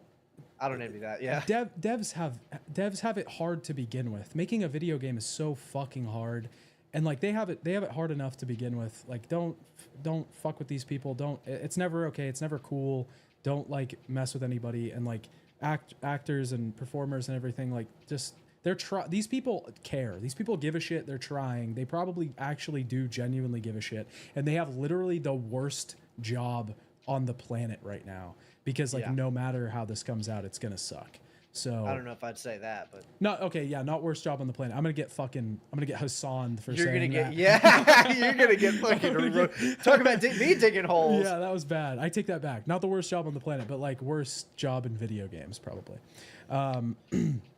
They're gonna have a whole press X to hold pillow sequence. I so saw that. all I was just clicks laughing in at play. that. That's funny. Yeah, yeah. You gotta That's feel too- it. I You hope gotta- that's no. Don't do that would be really funny, but it would ruin the fucking game. Yeah, I think my It would give me something else to like about it for how funny it is, but man, it would completely Yeah. fucking ruin everything else in the game. I think my big hope is that the remake takes the game and gives us an interesting version from a mechanical and structural point of view. I don't need a remake where they're trying to one-up the story. Yeah, I think that's the biggest. Well, they can't. I saw somebody in chat earlier too had said they're going to give it a definitive ending, and that is honestly, I didn't even think about that till now, but that is a realistic scenario that I can see happening, is them giving it their own ending. That's like, this is our ending, you know? And that's, The bloober ending. yeah, and that's something that I see happening. But yeah, I'm as long telling as they you, don't try Final to Fantasy ruin, VII R. yeah, It's gonna be some crazy, stupid. as long it's as gonna they be don't this- try to one up it, you're right. I just don't. Honestly, again, like, full credit to the voice actress for Maria, saying that, Attack 2. like, them saying that this is not my thing. I'm not creating something new. That was the best ever way I've seen somebody approach an adaptation, like by talking about it, by talking about their process. Yeah, that was that inspired some faith. that was beautiful, and I really respect. I them hope for that she saying that. does nail the letter reading. Actually, I hope that she nails the whole performance. That would be great. Honestly. I would love it. Well, just because I see she cares, so no matter what, I hope she gets some love. You know. By the way, I want to say I've been sniffling a lot because I'm sick. I'm not on coke. I saw somebody last night in the stream chat and I forgot to respond to it because we were so busy talking about stuff. I'm not on coke. I'm not Nick Rakita. Okay, I've been sick for like a fucking week and I can't get rid of it. Dude, I have a I'm trying to be deviated as septum. I'm trying to be as not gross as possible on stream. So Understandably. just like I'm trying to I have a hold it deviated back. septum, and sometimes I'll like pull this out of my face so I can breathe out of my nostril correctly. So I'll go like this. I'll go, and I'm worried people think I'm like snorting cocaine. Yeah, dude, I always get paranoid about that because I rub my nose a lot just because I don't know. I don't actually. This is kind of gross, but I'll tell you, I don't trim my nose hairs. I don't do it at all. Disgusting. I pull them out of my nose when I'm sitting at my desk, like by Hell my yeah. hand. I don't know why I don't just get a fucking them in a nose jar. trimmer. No, I just flick them all over my room. I don't know why I don't just get a Stray nose dogs. trimmer because it's probably way easier and less painful, but I just do it. And it makes my nose super itchy having like really long nose hairs. Ouch, yeah. But yeah, I don't do coke. Coke is super lame. All drugs are super lame. All drugs are super lame. Super lame. Yeah, we're part of Dare. Yeah, we actually just signed with Dare. So that was a big deal sponsoring. for us. So we expect you guys to support. The camera will pan out. James will step away from the mirror, get back into his car, and drive away into the sunset. Yeah. That would be restraint. Oh, Sloppy Joe said, "Nah, they got adaptive triggers for a reason." I saw that. Hold L2 and R2 to press. Oh man. You just slowly push them down. Yeah. No restraint. They just pull the original audio that wasn't used in the first one. They just go full ham. I honestly really feel bad for Bloober team. I believe they're trying their hardest, and regardless of whether the game is really good or not, the fan base is going to continue to hate on them. Listen, true. I don't I feel bad. their games. I really don't. They're just not my flavor. I don't think they're scary. I don't think that they know how horror works. But I don't. They're trying to make games, and like that's more than I'm doing. I haven't made a game, you know, like. And I mean, you know, I feel bad for them having to adapt Silent Hill 2, like you said, for all the reasons you said. You're right, but also, they get to work on fucking Silent Hill, but you know, like hard, yes, but I mean, it's also really cool, you know. So yeah, I would imagine they're not like sitting over there like, oh, this sucks, you know. They're probably like, this is like is it the is dream. really cool, and it does what they've put together looks great, you know. Maybe honestly, even if it's not a great game, it'll still be cool to experience the city of Silent Hill in high fidelity, Yeah. hopefully with good budget and finished on not another downpour situation. Yeah. But they've already said they want you to explore a lot more of the town. I'm excited. I think that there's going to be a lot of cool things to take for. I'm not as familiar with Bloober as you are. I've only ever played 3 of their games, one of which I only played for like 10 minutes. Which one was that? Layers of Fear 2. Yeah, that one was a struggle to get through. I'm gonna be honest. That one fucking sucked. That was a bad game. I got it for free on one of those streaming not streaming, one of the, what was it, Epic Games maybe? Yeah, probably Epic. Yeah, I got it for free on one of those platforms, and I played it for 10 minutes. I was like, this is really fucking bad. Yeah. I played 4 hours, I think, of the medium, and I thought it was I thought it was neat, but I got really bored of it. I was like, okay, this is neat, but it's not really for me. I'll tell you what happened was I got to the chase sequence where Troy Baker is screaming at you and chasing you, and I couldn't get over Troy. Yeah, I couldn't get over it being Troy Baker. That's what it was. I was like, all right, all I hear is Troy Baker, and it's completely ruining any concept of this being like a scary thing. So I turned it off.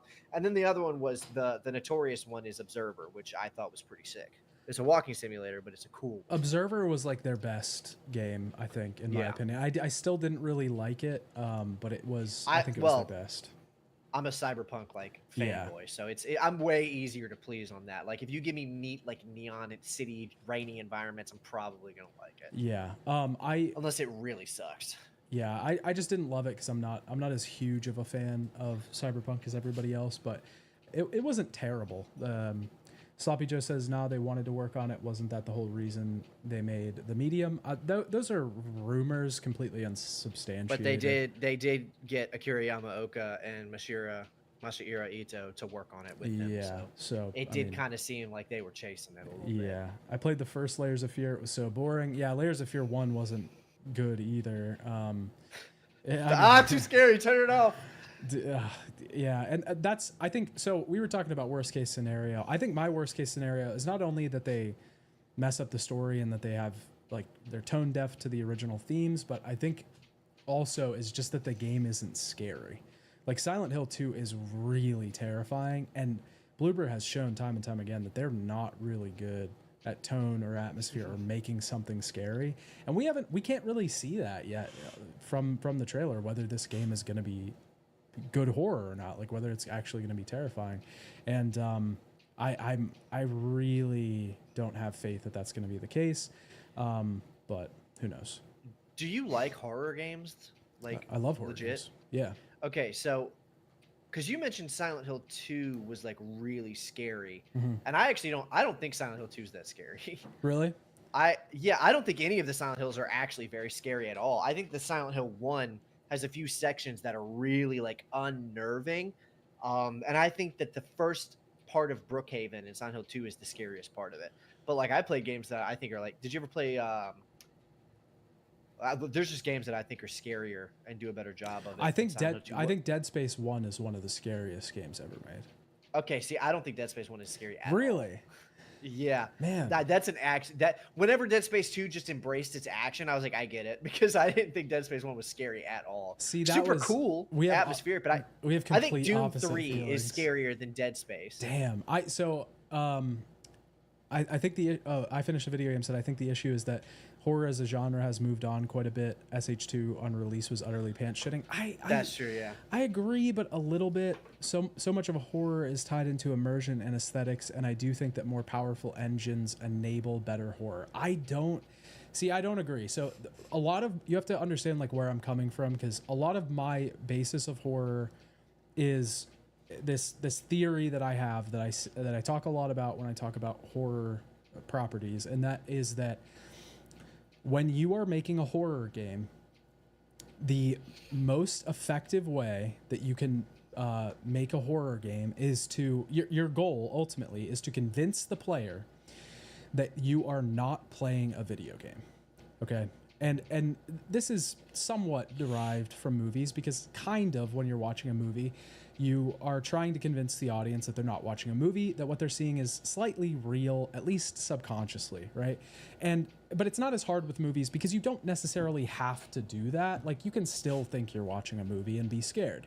But when you're playing a game, you are holding a controller in your hands, something that you are literally touching at all times, that is reminding you that this is just a video game and it's not real.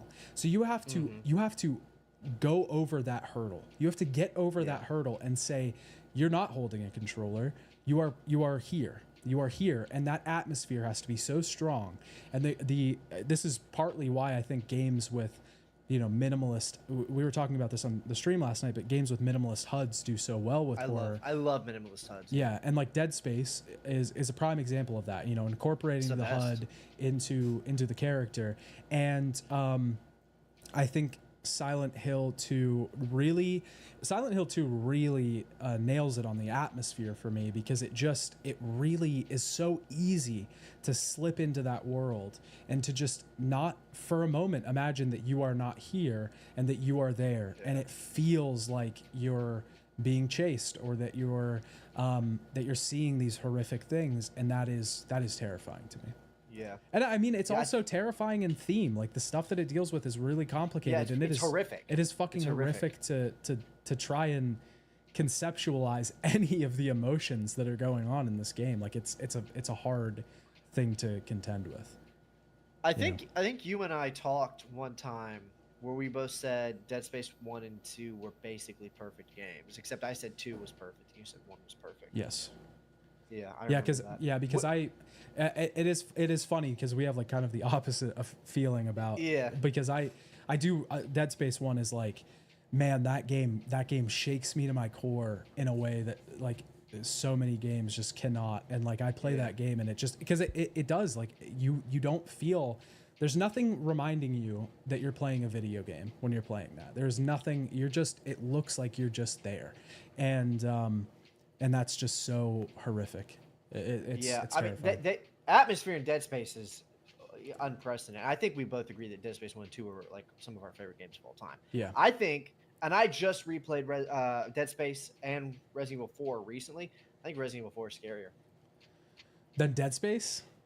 I think Resident Evil 4 has parts that are more tense and scarier than Dead Space. See, I don't even really think most of the Resident Evil games are that scary to me. See, okay, but I was just going to say this. I think that horror is so, especially when you're talking about not like quality necessarily, but when you're talking about like what is scary and what isn't, that is such a wildly subjective thing. Yeah, it is because pretty some people are subjective. going to be like, dude, I'm terrified of bugs. Like I hate bugs. I hate spiders. So like You must that have loved shit. Resident Evil 7. Yeah, that was fucked. Like I talked about this in my Witcher 3 video, but there's like an expansion and like one of the monsters that they added are these big spiders and they're like furry and shit, and it was like terrifying me to fucking fight those things. But so like some people are have different fears and they fear different things and they think about things differently and like more deeply or more surface level. So it is wildly subjective. You're going to think something's way scarier than I do, and I'm going to think something else is way scarier than you do. What's an unpopular horror game opinion that you think you have? I think we've talked about this before, but the thing I always go back to is that Dead Space 2 is not a horror game. Oh yeah, I got But shit that's- on for that Is that one. that's super unpopular? Is it Yeah, people don't like when you say that. really? Yeah, I Dead mean Space, it's really not because a horror game, I think though. people like to say like it's half horror, half action, and I was like, It is. I was like, no, it's not a horror game. It is an action game, and I used like a lot of the way that they marketed the game and stuff like that. But Your mom hates Dead Space. yeah, too. yeah, exactly. Like it's not a horror game to me.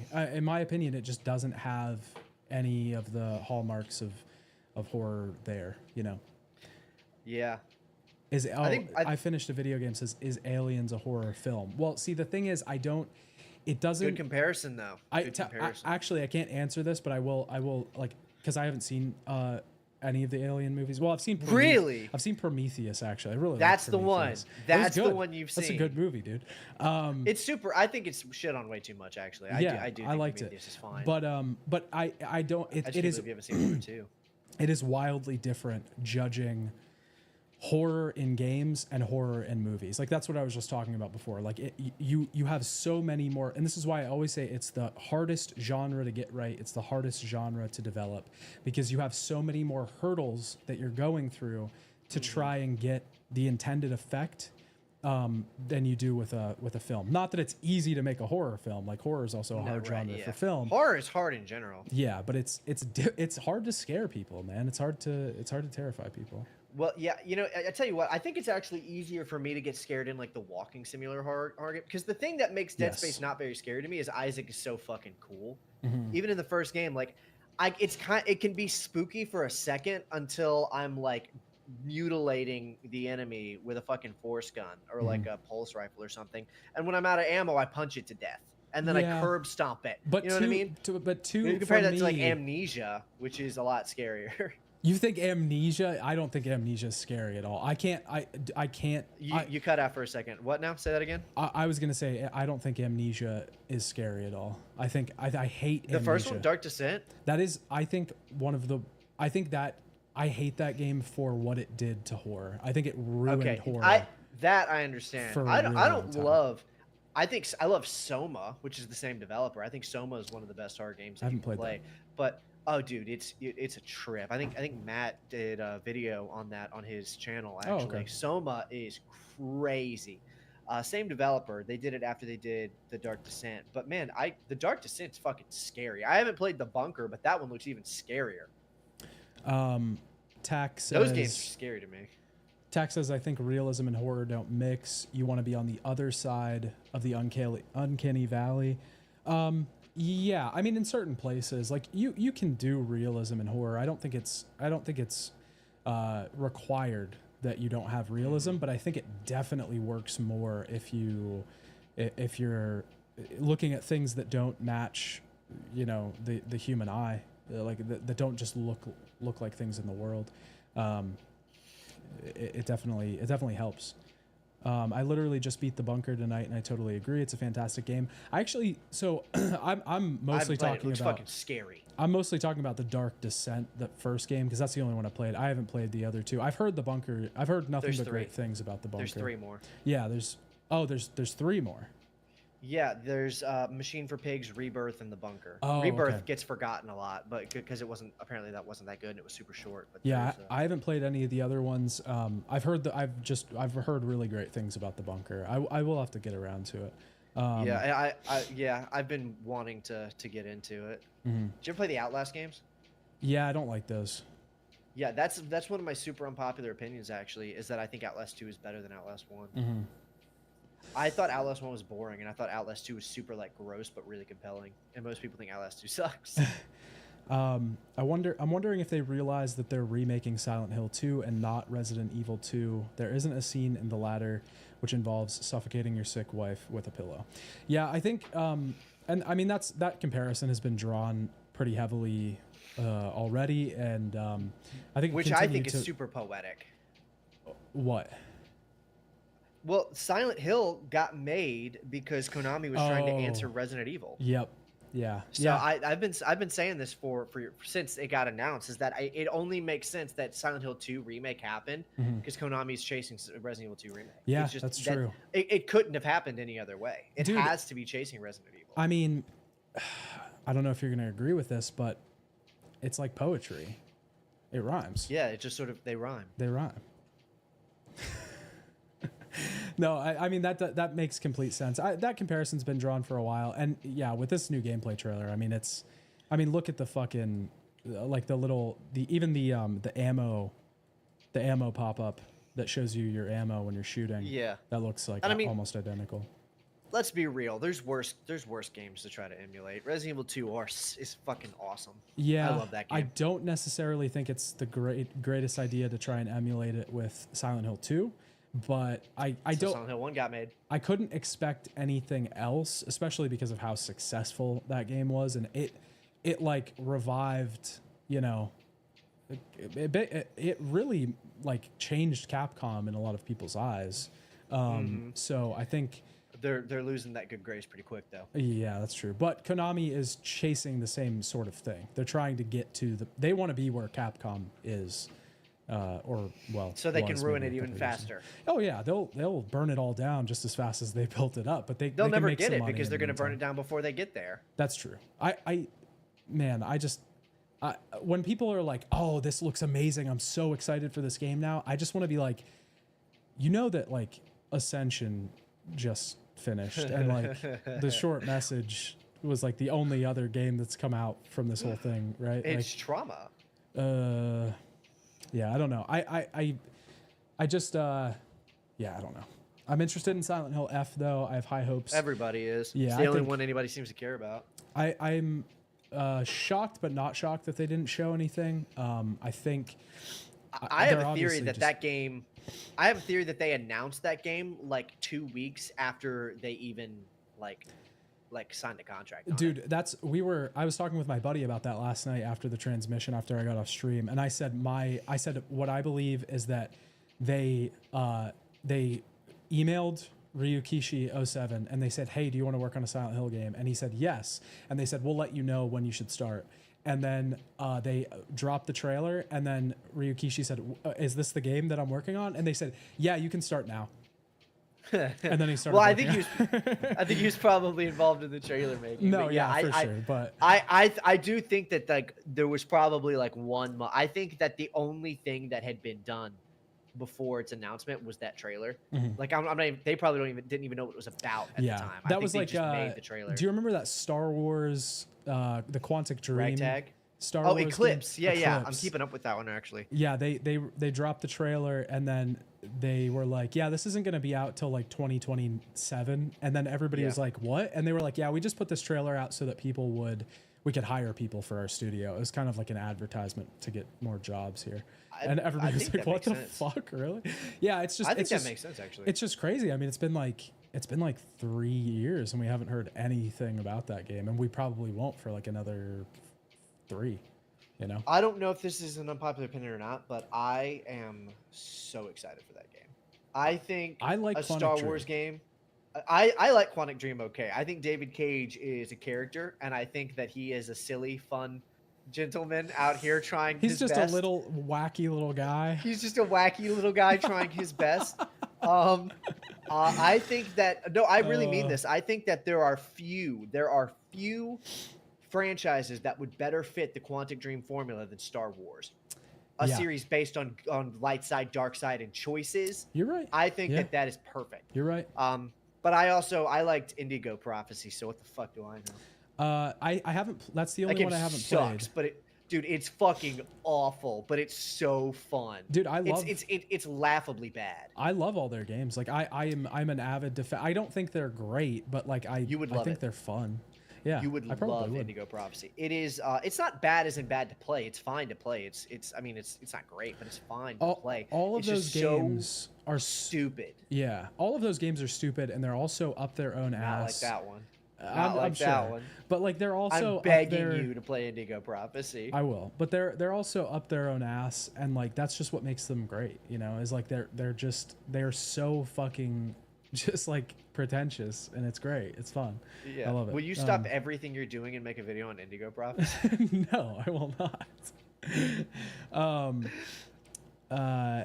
It's the emotional horror aspect of the series that I'm worried this remake will lack versus just chasing the remake trend. Yeah, like that's kind of a weird thing I've been seeing too, is like everybody's like, oh, this is gonna be amazing, and it's like there's like a lot that we can't really tell from this. Like, yeah, the gameplay like looks serviceable or whatever, but like I don't know, like I guess it hasn't fully won me over yet, but I don't think you're ever gonna fully win me over.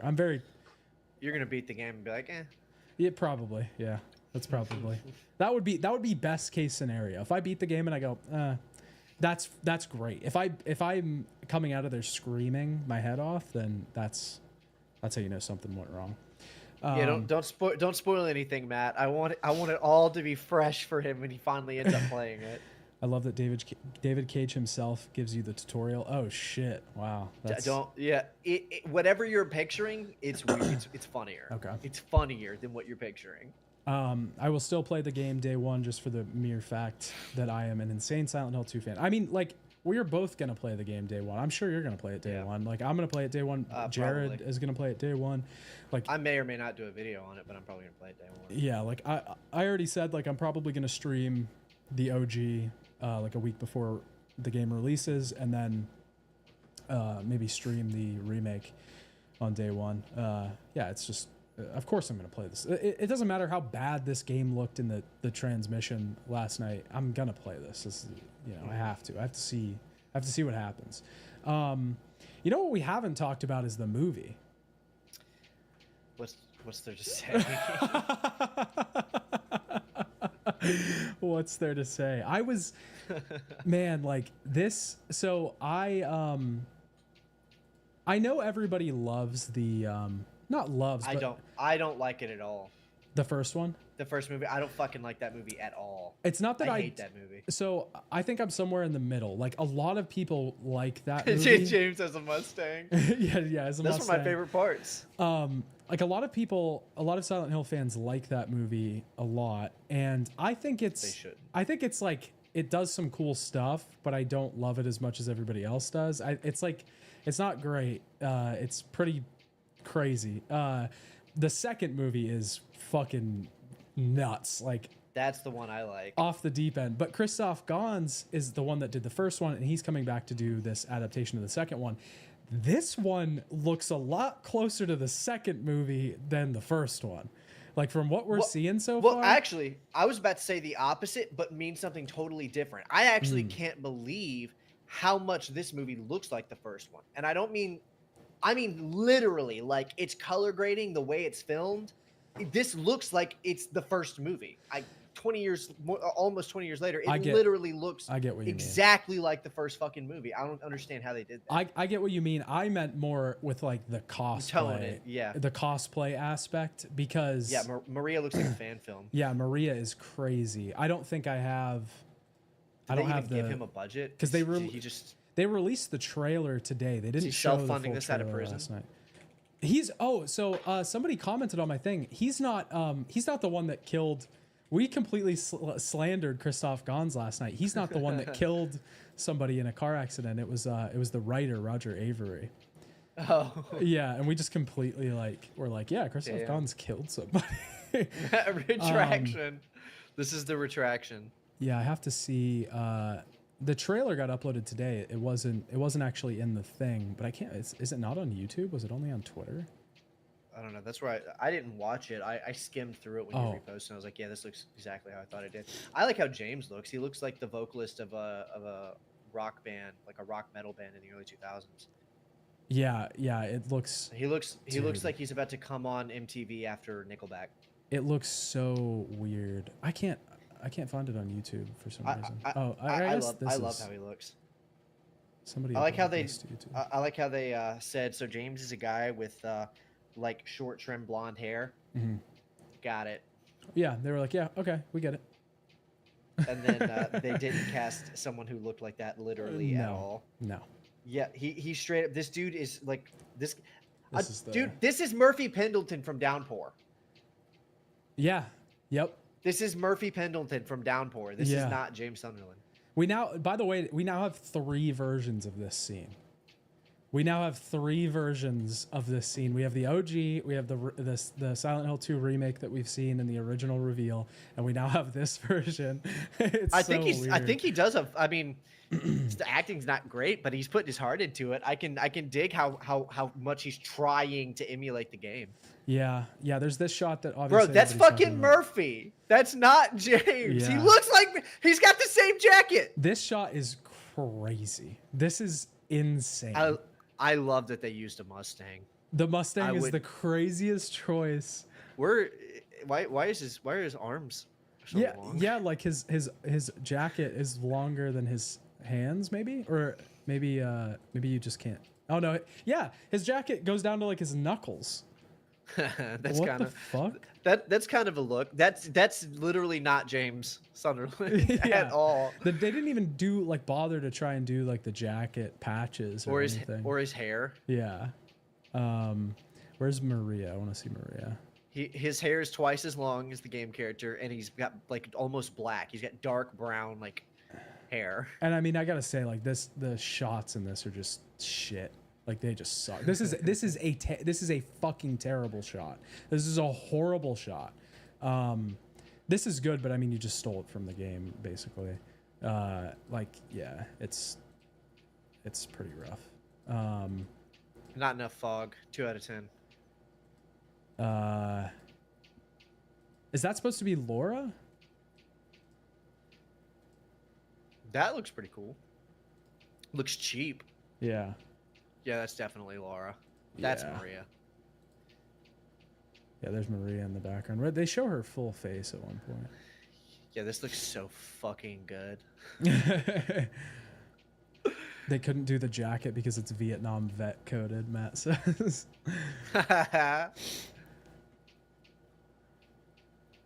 Did they not show Maria? I thought they showed Maria in the trailer. Dude, I'm not gonna front. This would look awesome as a fan film. Like if some fans were like, "Look at what we did," I'd be like, "Yo." Well, that's what I'm saying. Like that, the second movie, what was it called? Revelation. Silent Hill Revelation. That looked like a fan film to me. Like the cosplay was crazy in that movie. This is giving me more of Revelation than the first movie. Yeah, but this won't be as good because we're not going to get Pyramid Head riding on a carousel. Dude, that movie is. I need to go back and rewatch that again. That movie is so funny. It is hilarious. I love that movie.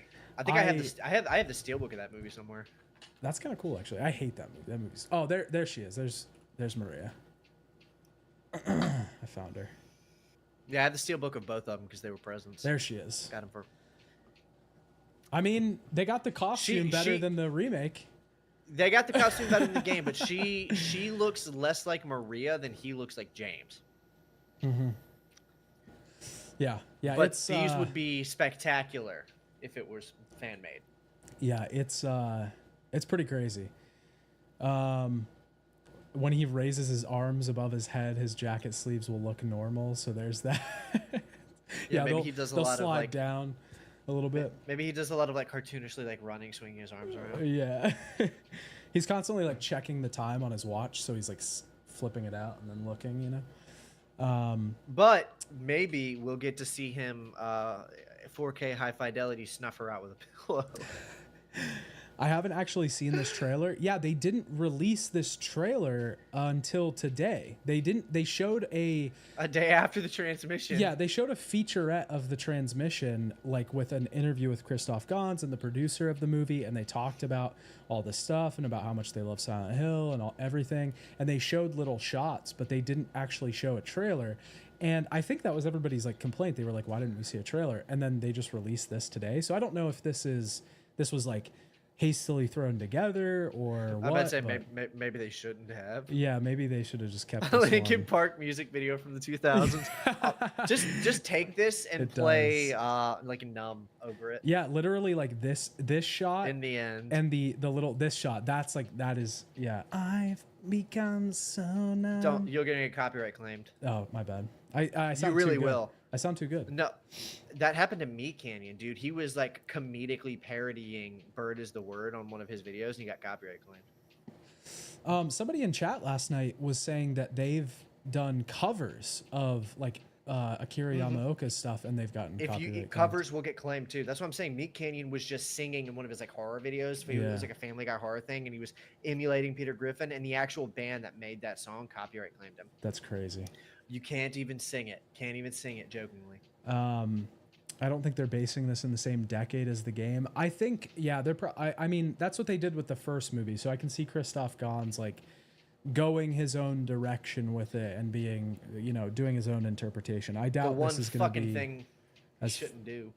Yeah. I don't know. People like that with the first one. Like Silent Hill fans like that first movie. You know what I mean? Like I think they're just desperate to have something. Yeah, dude. I mean, that first movie isn't. It's not even good as a movie. Like as a movie, it's sucks. A bad movie. I think it's worse than Revelation because it's not even fun to watch. I think that movie is a fucking slog, dude. Yeah, it is a little boring. To be honest, I don't care what he does with the movie. I mean, really, I kind of have to agree at this point, especially because we're getting a remake and like. It's like that's kind of the big focus right now. If this was coming out removed from the remake and there wasn't a remake being made, this would be a little bit more of a hot topic. But I feel like it's just kind of getting overlooked right now. It's like, yeah, let him do whatever he wants. Who cares? I don't think people really give that much of a shit about the movie, to be honest. Yeah. Were you attracted to any of the merch that they unveiled? Yeah. There was a cup that said there was a hole here, it's gone now. I thought I'm probably gonna cop that. Okay. Oh, with the bar Neely's cup.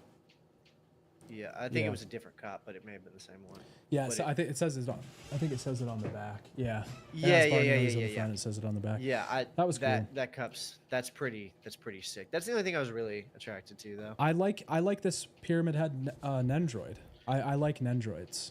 Yeah, you told me about that actually. Dude, they're cool. Like I didn't think that they were cool because I thought they were just like Japanese pop figures. But you can swap pieces out. They come with so many things and they're so much better constructed and they have like more detail and they're like a better value for your money. Like a pop vinyl just feels like you're paying $20 for some bullshit. And like this, it does. This actually, I don't know any pop these are pretty cheap too. Like they're like $20 and you pay $20 and you get like way more value, way better construction. They look cooler and they'll usually do, so I have like a high Q set that I'm like putting together, but they've done like a set where you place them, like everyone comes with a longer rectangle stand and they're on like a volleyball court. Cause it's high Q's like a volleyball anime.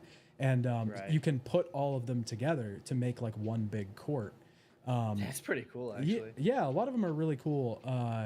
But I like them way more than pop vinyls. Funko Pops are dumb. But this one's cool. But they're really hard to get a hold of because they sell out really fast and then you have to buy them secondhand. But yeah, that was cool. And I think this Sakura Head 1/6 figure is pretty cool too. Fucking expensive, but pretty cool. I don't know if I'll actually buy it. I don't like it enough to pay like $400. Like that's a little pricey. Everyone that saw this Nendroid is going to be thinking that it's going to come gray. It's way better than Funko Pop. Nendroid are cool. Yeah, they're interesting. Okay, we've hit about the 2 hour mark. You want to let's wrap up. Like, final thoughts. Where are you at? How are you feeling about this? The Silent Hill 2 remake. That's what we really came here to talk about. You know. I think, I mean, honestly, I'm expecting to have fun with it. I saw, and I really did see enough gameplay to feel confident that I'm going to have fun playing that game. Yeah. I'm not super hard to please, and I'm not like some people where I have just kind of deified Silent Hill 2 to the point where I can't enjoy a remake. You know, I think Silent Hill 2 is fun. I think it is groundbreaking so for what it did and all of that, but you know what I mean? Like I saw like gloomy, spooky streets and flyers blowing in the wind, and I saw him like lean down, and start crawling through a hole in a garage door. I didn't know what was on the other side. Like I'm gonna have fun with that. And That's gonna be you were like that. Your bar was like a little bit lower for it. yeah, but I mean that's not because of lack of faith in Bloober Team or whatever. That's just because my bar isn't super high for most things. Honestly, it's not hard for me to enjoy a video game, which is why it's such a fucking travesty that so many modern games aren't enjoyable for me. You know, because I really don't have a bar that's that high. I just want a fun like experience. So I'm expecting to enjoy it. I don't think it's gonna have anything close to the same impact of the original, but it looks like a good time. I think, assuming it runs on PC. Yeah, that's God willing.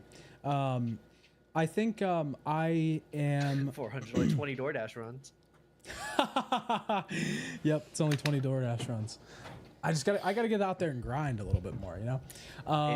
It's a lot more than 20 DoorDash.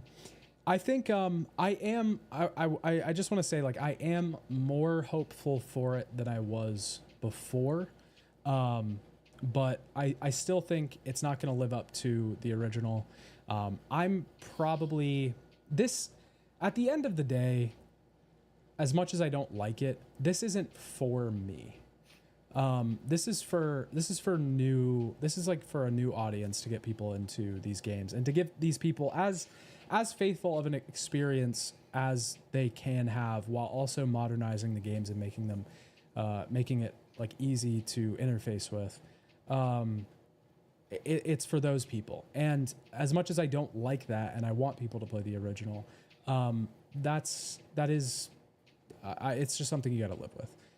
And I think for the people that are excited for this game and for the people that are going to enjoy this game, I'm happy for you. And of course, you know, I get so many people, like, when I talk about Silent Hill and stuff, and they're like, you're just being negative or blah, blah, blah, or whatever, or why can't we have something or whatever. Like, you know, I do want you to be happy. If you like the game, that's great. And I'm so happy for you. And I do like, bottom line, I just want everybody to be happy in like the ways that they can, you know.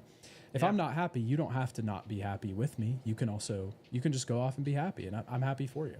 I'm probably not gonna love this game. I hope Bluebird can handle it, the story well and the atmosphere well, but I'm a little bit more hopeful than I was before after seeing this stuff. I do think some of the comments they made are good. Like, you know, I think the open line of communication has been the best thing about this, and giving us a little bit more information and just being a little bit more transparent with the stuff that they're doing has been like a breath of fresh air, because it's just felt like dead air for a while now.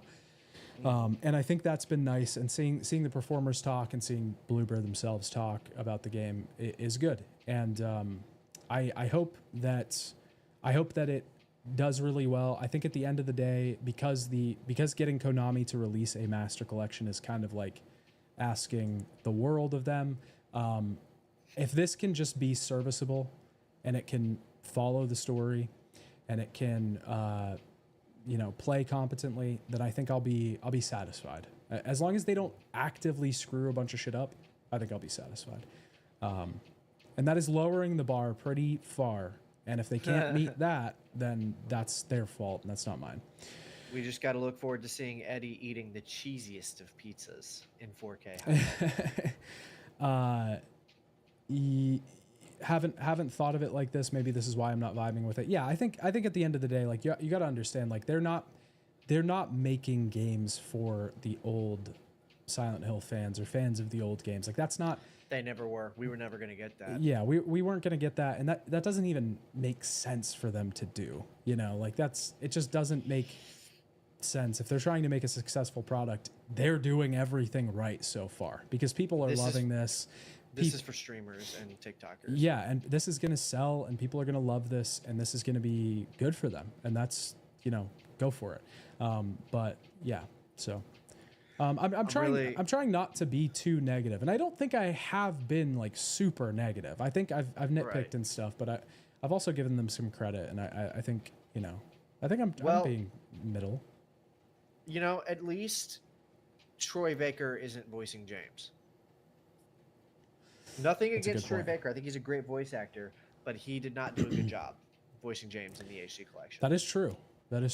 One of the very few times you can pinpoint a very bad Troy Baker performance. He gave it his all, but he was just miscast. It's not his fault. It wasn't. Yeah, it wasn't. He didn't even do anything wrong. It just that wasn't his role. Yeah, there are instances of that where I'm like, the actor did fine, but he was miscast for that. Whereas this James, based on what I saw, I thought he was fine. I was completely okay with how he was handling the portrayals. Yeah, I forgot to say that too. I do like James's voice. He's good. He does seem pretty good, and he every scene that we've seen him talk in so far, it seems like he's giving the proper like inflection and emotion in that performance. So I like that. I'm excited for that. But with that, I think it's time to call it a night. Call it a Friday night. Another episode of TGG in the bag. What do you got coming out that people can look forward to? Man, I've got a pretty stacked June coming out. So in less than a week, if you want to look forward to, let me see, when is this? It's going to be June 6th. So if you're a fan of liminal spaces, the back rooms, or just like ambient horror games in general, I'm releasing a video going through the video game Pools, which is a backrooms liminal horror kind of indie game. It's really pretty cool. So check in for that. If you're more on like classic video game retrospectives, then the following week, the following Thursday, which is going to be Thursday, the 13th, Thursday the 13th, I'm releasing a retrospective on Killzone for the Sony PlayStation 2. So you can look forward to that. And then I should have projects the following 2 Thursdays, but I'll talk about them on later episodes of TDG. So Pools, the horror game, a video about that game, and then a retrospective on Killzone for the PS2. Be there. Okay. Yeah, go check those out. I will be, I think the next video I'm releasing is going to be MGS2. I'm working on it pretty heavy right now, but I'm putting, I just want to like gauge people's expectations a little bit because or set people's expectations a little bit because I am, like, I really want these videos to be great, and I'm really happy with MGS and how it did and everything. But I super polished. Thank you. And I just really want them to be good. So I want to put a lot of time into them and make sure that they're good before they come out. I'm working on that right now, going through that. But I'm also working on another video that may or may not come out before that. And it's just really like showcasing a ton of newer-ish indie games that I've really, really enjoyed, and putting the spotlight on those games and those developers, and basically just like saying you should be playing more indie games because a lot of the modern AAA space isn't filling the need that we, as like gamers really want. And a lot of the indie space is there doing what you want. And so putting a showcase on those games, I'm interviewing some developers and stuff of those games to talk to them about why they make games, like what they are trying to put into these games and all that stuff to really get at the root of that. So it's going to be a big piece on a lot of these games that I've really, really loved and enjoyed, and I hope you go play them, and I hope you like that. Those, I don't know when which is going to come out, but they will be out eventually soonish. And next Friday, you can be back here, because we'll always be here, for another episode of TGG, episode 9, 7 p.m. Eastern Standard Time. Come join us. We'll be talking about gaming, everything cool, everything fun. Don't miss out. Peace.